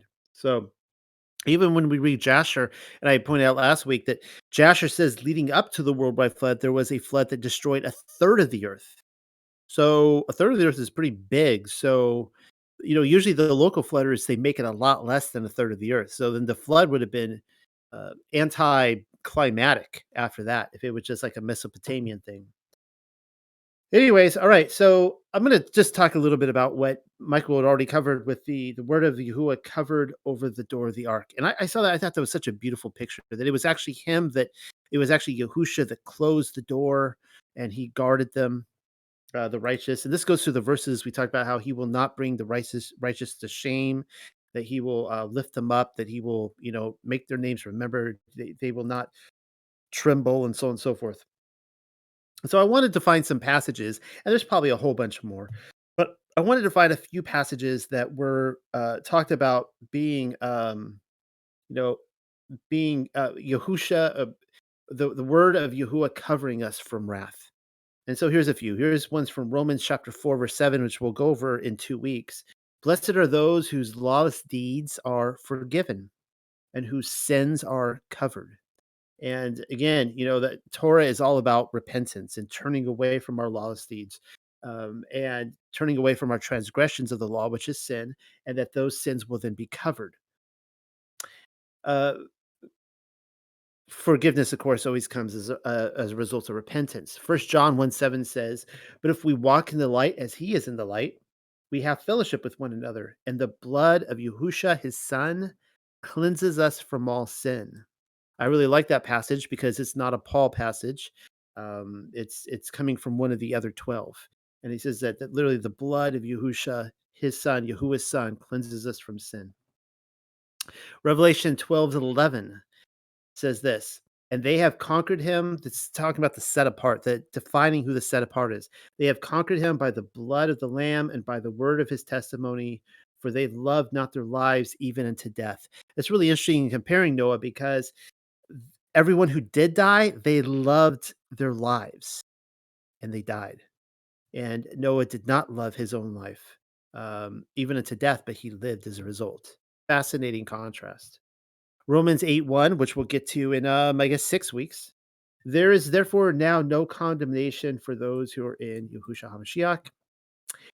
And then we see, and again, clearly Noah was found to be in Yahushua HaMashiach. It was Yahushua, the high priest, who actually closed the door of the ark. Colossians 3:1-3 says, "If then you were raised with Messiah," and it's the idea of the ark is very similar, as you guys know, to the crossing of the Red Sea. They were kind of baptized in the Red Sea, came out, same thing. The ark's kind of like a coffin, death, burial, resurrection. If you were raised with Messiah, seek those things which are above, where Messiah is sitting at the right hand of Elohim. Set your mind on things above, not on things of the earth, for you died, and your life is hidden with Messiah in Elohim. And of course, it was because Noah also set his mind on things above, that he was found to be hidden in Messiah. So that's all I have for tonight. And Michael, go ahead and finish it up. All right, I only have a few left, and we will finish it up, and then roundtable. 21. So Palestinian says, "And all flesh expired, which moveth upon the earth, of fowl and of cattle and of wild beasts, and every moving thing that moveth upon the earth, and all of the sons of men." Only thing I want to say on this verse is, I keep reiterating, but the fish didn't die. At least I haven't seen it. I actually Googled it, and there are many seminary people making cases that, hey, the fish died. The salt mixed and killed the fresh water. I don't know. I still hold that the fish just had more water in their fish tank, and it links to the abyss and being thrown in later, and that's where Sheol is, in my opinion. But all right, 23 in the KJV it says, "And every living substance was destroyed, which was upon the face of the ground, both man and cattle and the creeping things and the fowl of the heaven, and they were destroyed from the earth. And Noah only remained alive, and they that were with him in the ark." Now take this with a grain of salt, but this is rabbinic commentary on this passage, but I thought this was interesting. So they're asking the question, how the beast had sinned to deserve this punishment. So what do you guys think? Why did these beasts deserve this punishment? You can take the route that, with the watchers and the intermingling and all that kind of stuff. So this rabbi compared this to a father who set up a bridal canopy for his son and prepared a banquet with every sort of food. But then his son died. So the father broke up the canopy, saying that he had prepared it only for his son. Now that the son was dead, the father had no need for a banquet. Thus God created the animals only for the benefit of people. Now that people had sinned, God had no need for animals. That was interesting. But what do you guys make of that? Do you agree, disagree? Do you take the the crossbreeding take, or what? Or what about this? What this rabbi said? Okay, and we know on this channel, we've done passages or articles on Titanic. I just want to share this image. Hopefully, it's big enough of the measurements of the Titanic in relation to the Ark. It took 3 years. Ark 120, 15,000 laborers. 4 length shows the difference. Height, width, decks, draught, weight, length of service. 5 days, 378 days. I just thought that was cool. Obviously, everybody has their own opinion on the Titanic, but I thought it was cool. And then finally, 24. So Palestinian says, "And the waters prevailed upon the earth 150 days." I have to talk about that 150 days. So the last numbered psalm in the Bible, Psalms 150. It's also considered the one with the most been set to music. I thought that was interesting. That's the last psalm in the Bible.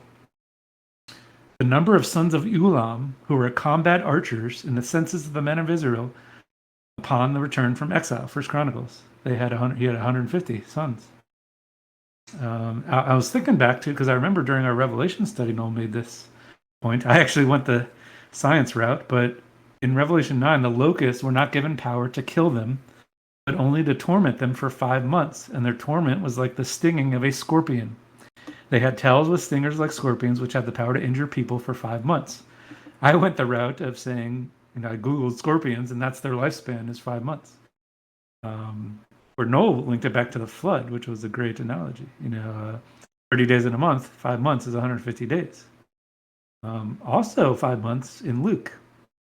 After these days, Elizabeth, his wife, became pregnant, and she kept herself in seclusion for 5 months, saying, "This is the way the Lord has dealt with me in the days when he looked with favor upon me to take away my disgrace among men." What do you guys think about that? It was in seclusion for 5 months or 150 days. That's all I got for chapter 7. Hope you guys enjoyed it. Noel, do you have anything to comment, or you want to open it up? I don't know if you can hear Rivka right now.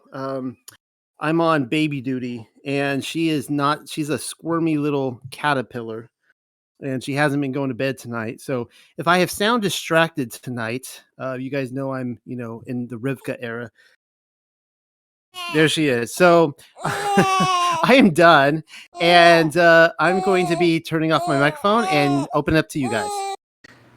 All right.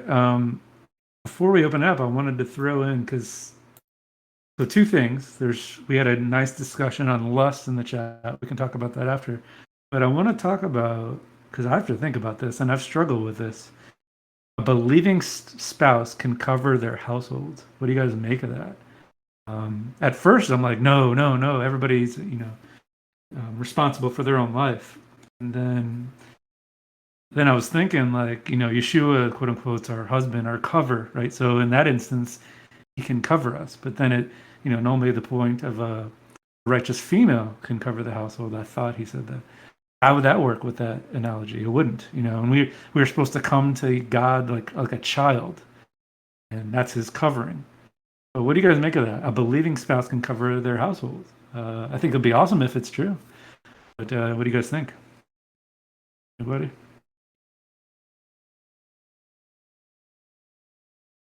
I have some things I'd like to. Can you hear me? Yep, we can. Okay. I've been having troubles, so just some things that I want to say. Actually, they kind of tied in with both the Roman study and the Targum. You were talking about followers of the way. That word in Hebrew would be derach, and the way of righteousness. Now, usually in Hebrew there are like two words for righteousness. There's amunah, which means steadfastness, and zedekah, which is basically, to the ancients, that would have meant walking the correct path. And of course, like derach, but sin would have been considered a misstep, where you're trespassing on somebody else's, basically the enemy's lands. So trespass would be getting off the right path. You teshuva, you turn around, you get back on the right path. What I thought was, interesting also about that word that you had picked up, Michael, you did. It was Zava is how it's pronounced in modern Hebrew. But very interesting. Let me post this right quick.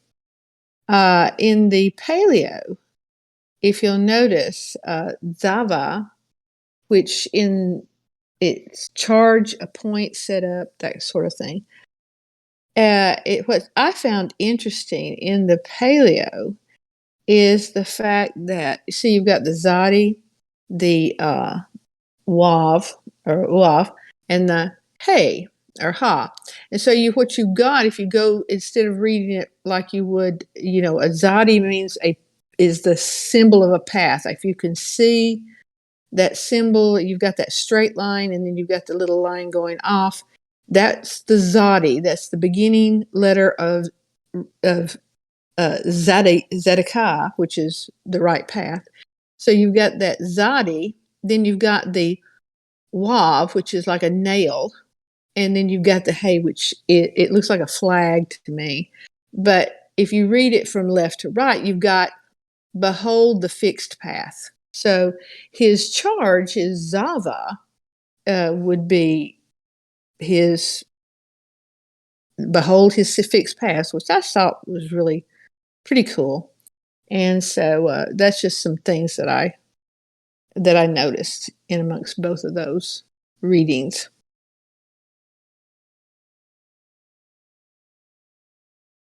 And stuff, and we were discussing this week that Pam is getting ready to present her Paleo Hebrew study, which is going to be amazing. So we appreciate her input there. I am currently typing a comment. Irene, Mom Barb, and Rosalind, if your server muted, if you want to talk, just please let us know. I had a comment about what you mentioned about the believing and unbelieving spouse and what's going on there.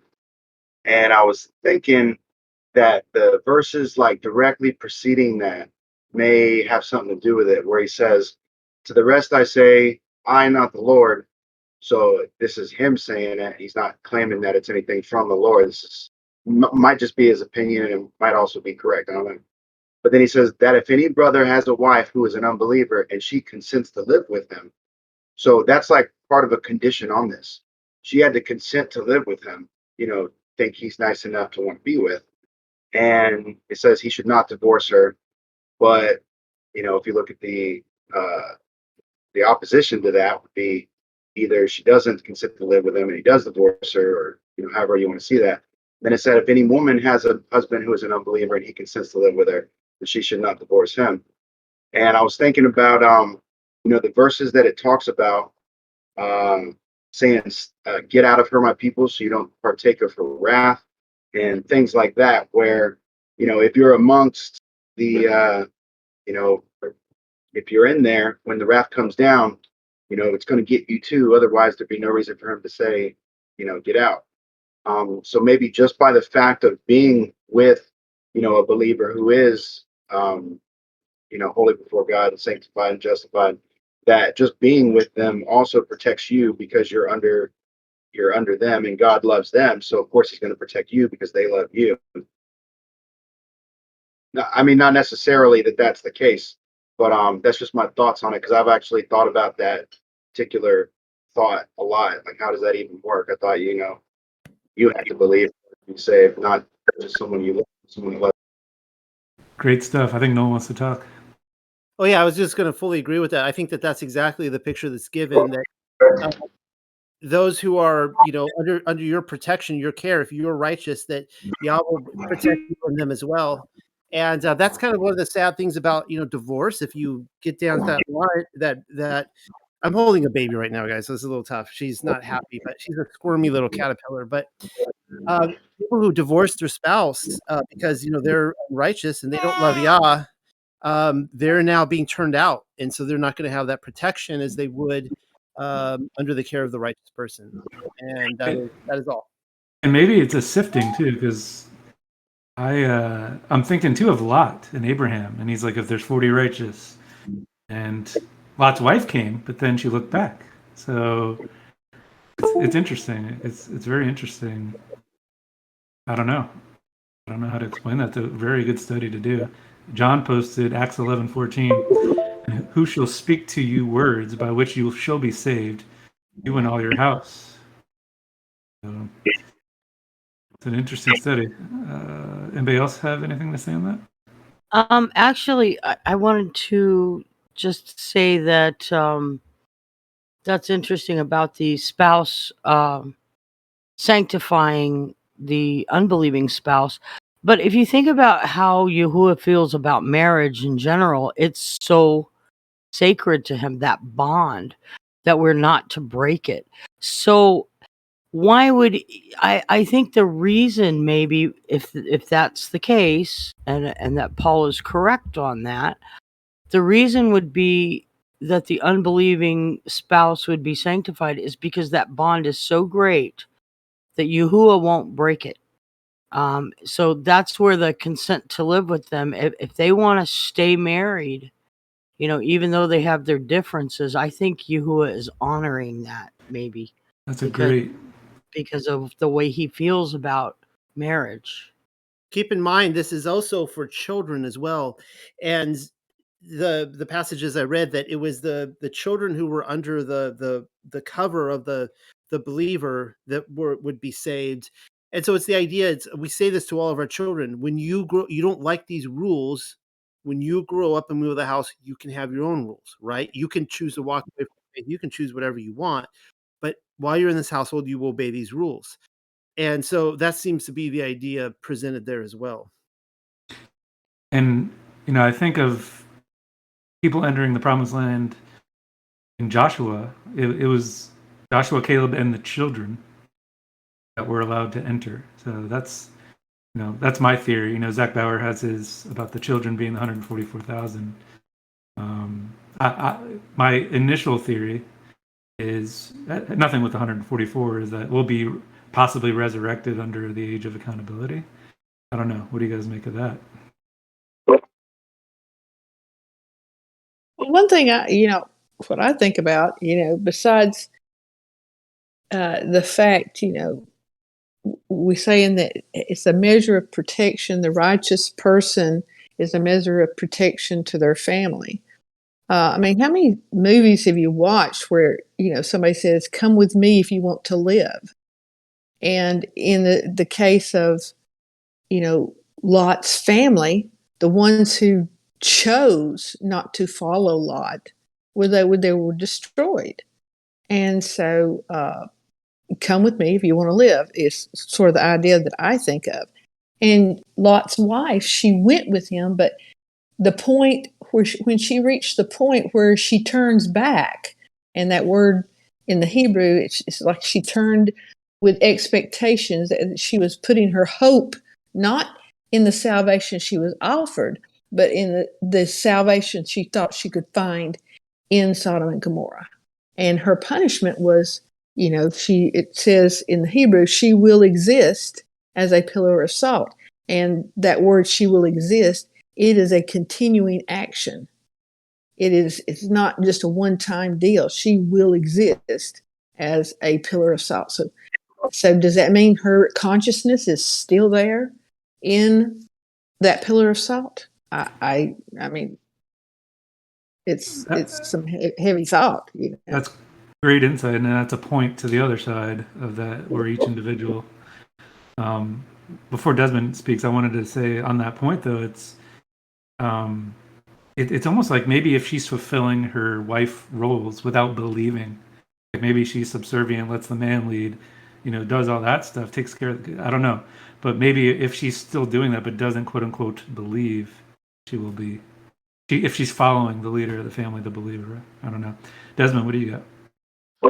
I was thinking about the Lot situation, that maybe Lot and his family being saved had nothing to do with Lot. Maybe it was because of Abraham that Lot was being saved. And so if his wife hadn't have stopped, because they were running away, if she hadn't have stopped and stayed with Lot, maybe she would have just been fine. But the fact that, this idea of the spouse covering the spouse, that maybe it had nothing to do with Lot himself. So it's not necessarily that his spouse would be covered, but it was just Abraham, his family, and because he loved him, that God saved Lot. And, didn't necessarily also apply to Lot's wife necessarily, because, Abraham wasn't related to her. I mean, he was in a way, but there's a reason he went and got Lot, nobody else that was related to Abraham type deal. And I think it was just because Lot came out of Egypt with him. Or not Egypt, came out with him. Great point. And it made me think of our James study, and I think it's James 5 at the very end. I remember doing the word study, and it basically said that we can atone, our love can atone for sins. I'll find it. I think it's James 5 at the very end, but like what you just described made me think about that Abraham's love is atoning for sins. Even Lot sins, right?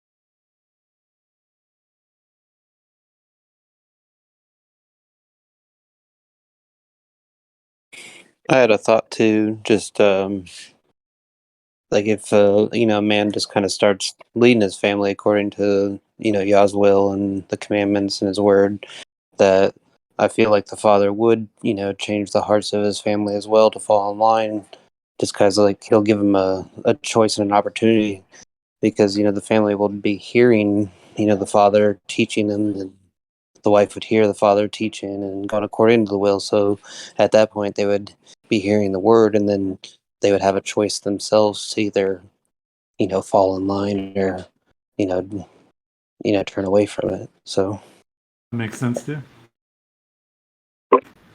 To that same point, it mentions things like, the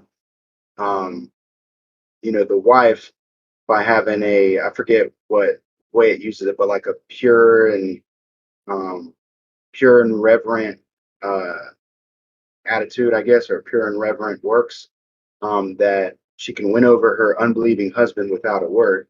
So maybe it's like maybe like at the end of the day, if you stay true in the word and they stay with you, they'll eventually come too. Maybe that's like an end of the day type scenario where it maybe wasn't then, it maybe wasn't like that right at the time, but eventually they'll come around if you stay true to the word and they stay with you.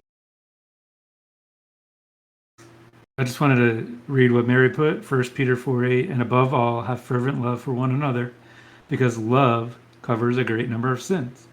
And then James 5:19 and 20, brothers, if any among you goes astray from the truth, and someone turns him back, let him know that he who turns a sinner from the straying of his way shall save a life from death and cover a great number of sins. Praise Yah. yeah, like you had said too about the wife. If she remains pure and she can win him over, I feel like he gives us all kind of like a grace period. Those around you and those that you love, that if you start following in His ways and turn to Him to actually know Him, instead of just checking off a list, but actually wanting to have that relationship with Him, that you'll be blessed and your family will have the opportunity to turn as well.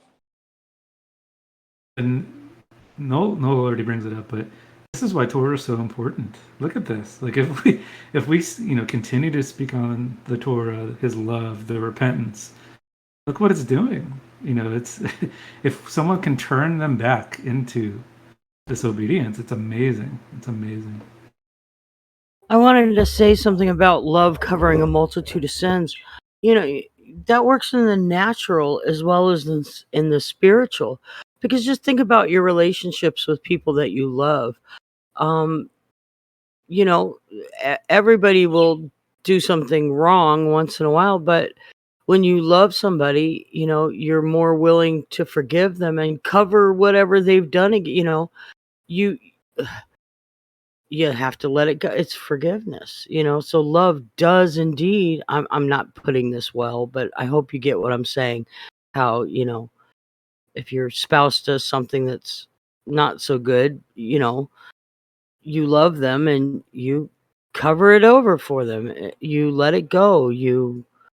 It might have been something terrible, but you don't beat them up for it. You love them. And so love does indeed, even in the natural world, cover a multitude of sins. And I know the husband can take away the vow of his wife over a certain amount of time, so that's kind of cool too. If she was our covering in that instance, if we make a vow that is horrible. Have a good night, Jared. It was great seeing you again. Pam too. And to, kind of break from the specific subject here, but kind of related, the discussion that you were mentioning that was going on in the chat earlier was about the thing that Yeshua says, where he's like, anyone that looks at a woman with lust in their eyes has already committed adultery.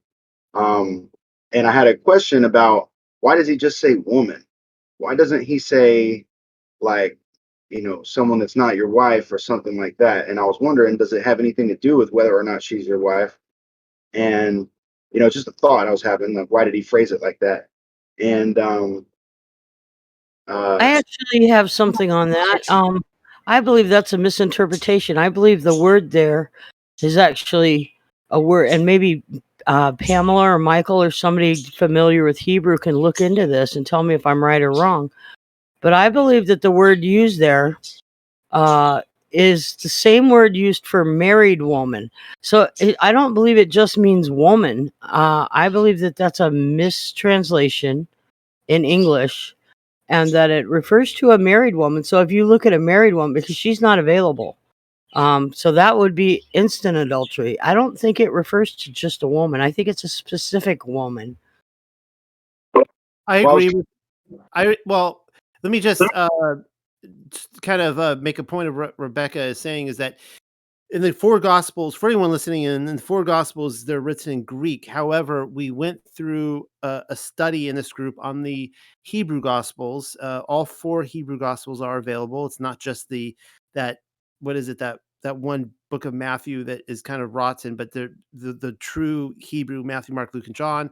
And I'm curious if the Hebrew word is um, more directed at a married woman. However, I would also point out that whatever word he used, um, that it kind of one of the things I'm going through with Torah. If we can look at the book of Romans and go, okay, the Torah was his worldview. He's directing us to the Torah. It seems to make more sense in the same way of the Torah when it comes to women. I find it hard to believe that I am not allowed to be attracted to a woman, which would then go like, man, I want to marry that woman. All right. I'm not talking about coveting a neighbor's things or another married woman that I am lusting after, that I want her for myself and she belongs to another man. But I'm talking about, like, I only got married to my wife because I was sexually attracted to her. And that's, I have seen people define what Yahusha says, that you're not even to be sexually attracted to a woman because that's sin. And that would be a ludicrous, that's almost like inserting something in there that I really don't think has any context anywhere in scripture. That's my view on that. Yeah, I totally agree on that. And that led me to another thought, as opposed to what the word woman there actually is, or implications as in what he is implying when he says it. I was thinking about the word lust. Do we fully understand what it is to lust after something? And I was like looking at other ways that lust is used in the Old Testament, like they lusted after the meat and they were in the wilderness, the quail and stuff, and lusted after other gods and things like that. And none of those have a sexual connotation about them. So I was just wondering, like, what is it really to lust? Maybe we're missing a nuance about lust, which perfectly makes it imply that it has to be someone that's not yours, like a wife that's not yours or a husband that's not yours. And the fact that it's not yours makes it lusting because God hasn't given it to you. So they would have been lusting after the meat because God had not given them meat and they still wanted it. They wanted something that God did not give them, knowing, or they should have known, that God would give it to them if they needed it. And he did eventually, but a lot of them died by eating it. Yeah, I think you're spot on about that. You have to see the context of what lust is, and I think you're 100% correct. Well, I'm just curious why they didn't use the word covet. I mean, it would have been a shoe-in for use coveting, the meat. So I'm curious why they use lust instead. I think that's the key. I don't know what the answer is, but I think that's part of the key of why they use that instead. There's got to be something to it. Well, Desmond had used the word lust in Exodus, correct, Desmond? When they were lusting, I believe that they were lusting after the meat. That was the context he used. Yeah, I don't know if it specifically says that in Exodus. It might be somewhere else, like Psalms or something, where it refers back to Exodus. But either in a different place in the Bible or in Exodus, they call it lusting after meat.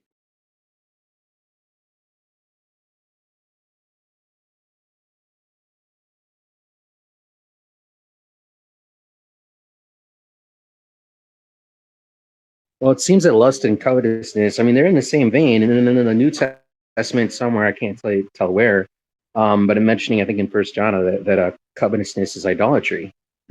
Um, Beware of covetousness, for it is idolatry. And I don't remember where that comes from. But it's interesting to use the two words.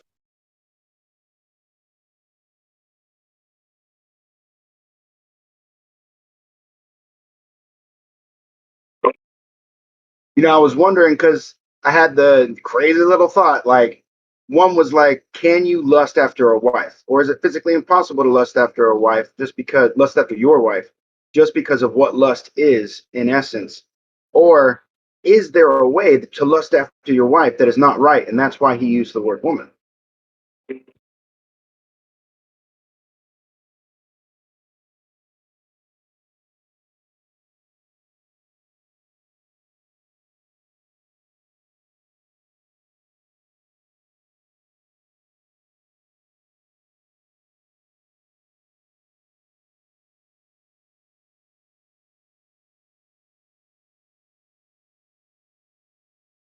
Another side thought on it, just to expound on it a little bit. I don't know if it's right or not. But the idea that, and this is just a random thought, I have no idea if it has any validity, but that maybe there's something about looking or thinking about your wife in a way that's more than just love or children, that it's just like a pure sexual, fleshly thing, even if it is your own wife. I don't know if that's, right or not, but I'm just thinking. Well, there was the story in I think it was in Jasher where it talked about the sons of Cain, how they would force their wives to drink a concoction that would cause them not to give birth, so that they could maintain their virgin bodies, or their maiden bodies or whatever. And so that was clearly an assault on Yah's worldview. So I mean, I'm just giving an example of something that would be sexual in a marriage that is clearly goes against scripture. Like, there was something very, sexually lustful in that was just it was taking it was taking precedence over what they were expected to do.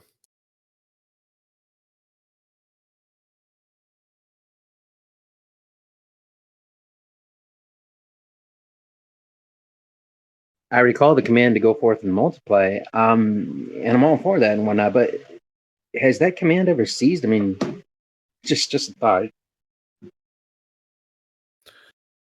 Well, it seems like whenever, when we talk about resets and such, whenever there's a big reset that happens, the command is to go forth and multiply. It happened to Adam and Eve. It happened to Noah. And I haven't seen any command in scripture to say to not go forth and multiply. In fact, interestingly enough, we were in our Torah portions today. We were finishing the book of Numbers, and Moses is getting ready to die, and he's going to give his last, speech in Deuteronomy. It's like one long epic speech. But uh, in the end of Numbers, the three tribes. Let's see, who is it? It's, I think, Manasseh, Reuben, and I'm trying to think who else. They basically took their portions on the east side of the Jordan, and they made a promise that they would go in and help the other tribes, the other 9 to 10 tribes, go in and conquer the rest of the land. And one of the things that said is that those who basically did what they were told to do, and they populated, they had children, they fulfilled the command. Those with more who had more children were given more land. Now you think that's kind of like, well, no, duh, right? But it's actually giving them a reward based on doing what they were told to do. So I thought that was really interesting, that the idea of the promise, the inheritance of the land, and we could say this as well, perhaps spiritually in the promise to come, that there's going to be a type of reward that's given for those who went about and did that.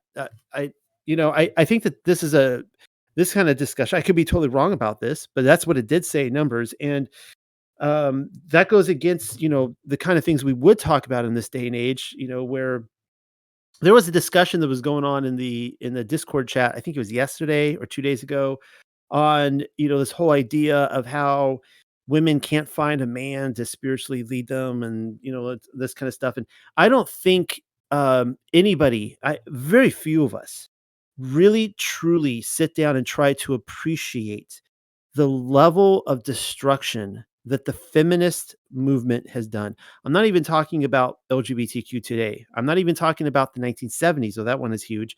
I'm talking about like the 1890s, the 1910s, the 1920s, like the with the suffragettes and everything post mud flood, where there was just these intel movements that were coming in to destroy families.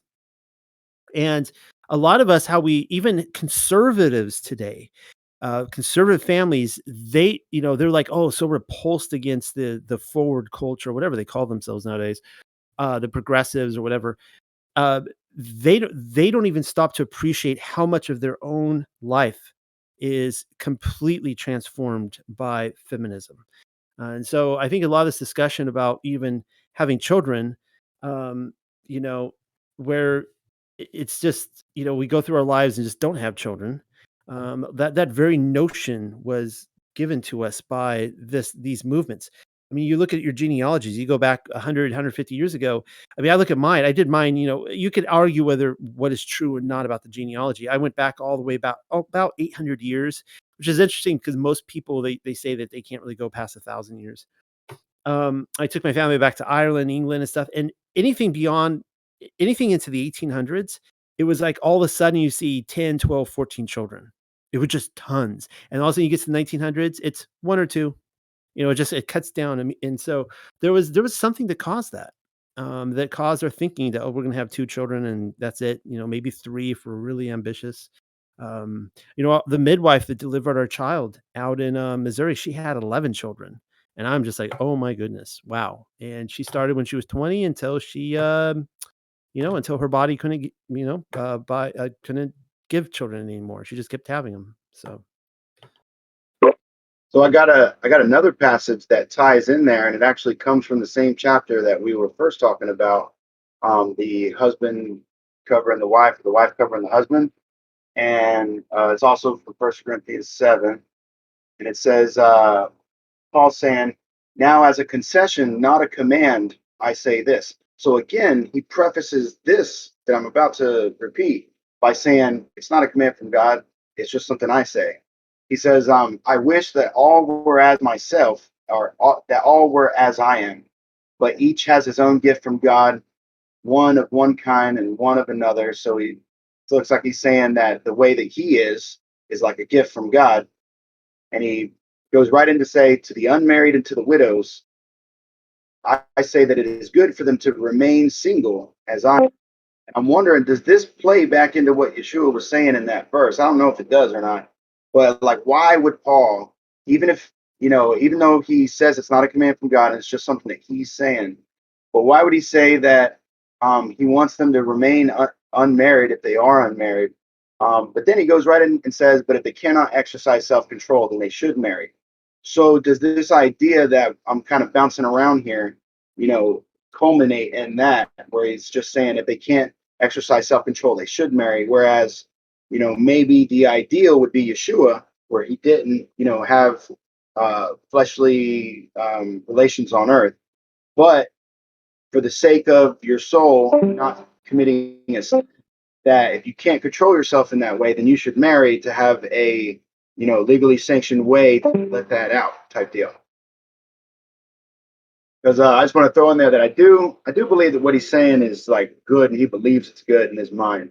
I'm just trying to like find in Torah where he can possibly be getting the idea, and why Yeshua would kind of not really be saying the same thing, but tell you not to even look at a woman with lust in your eyes, and doesn't even like differentiate whether or not she's married. Now, like you said earlier, the word might mean a married woman or unmarried woman, something like that.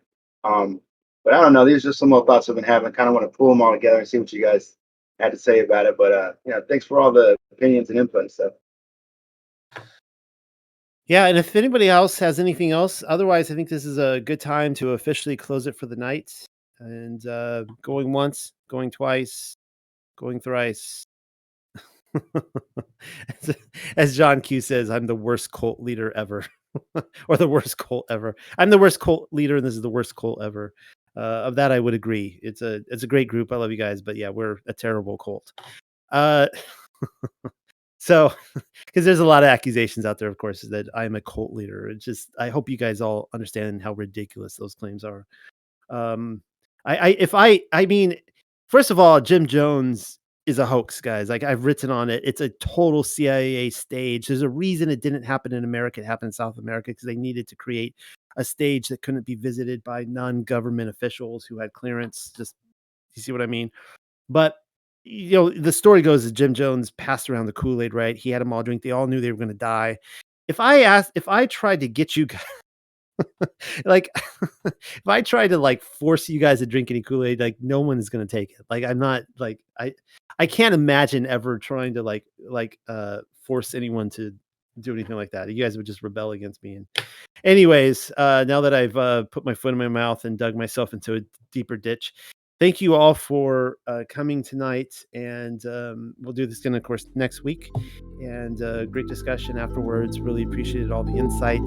And Shabbat Shalom one last time, guys.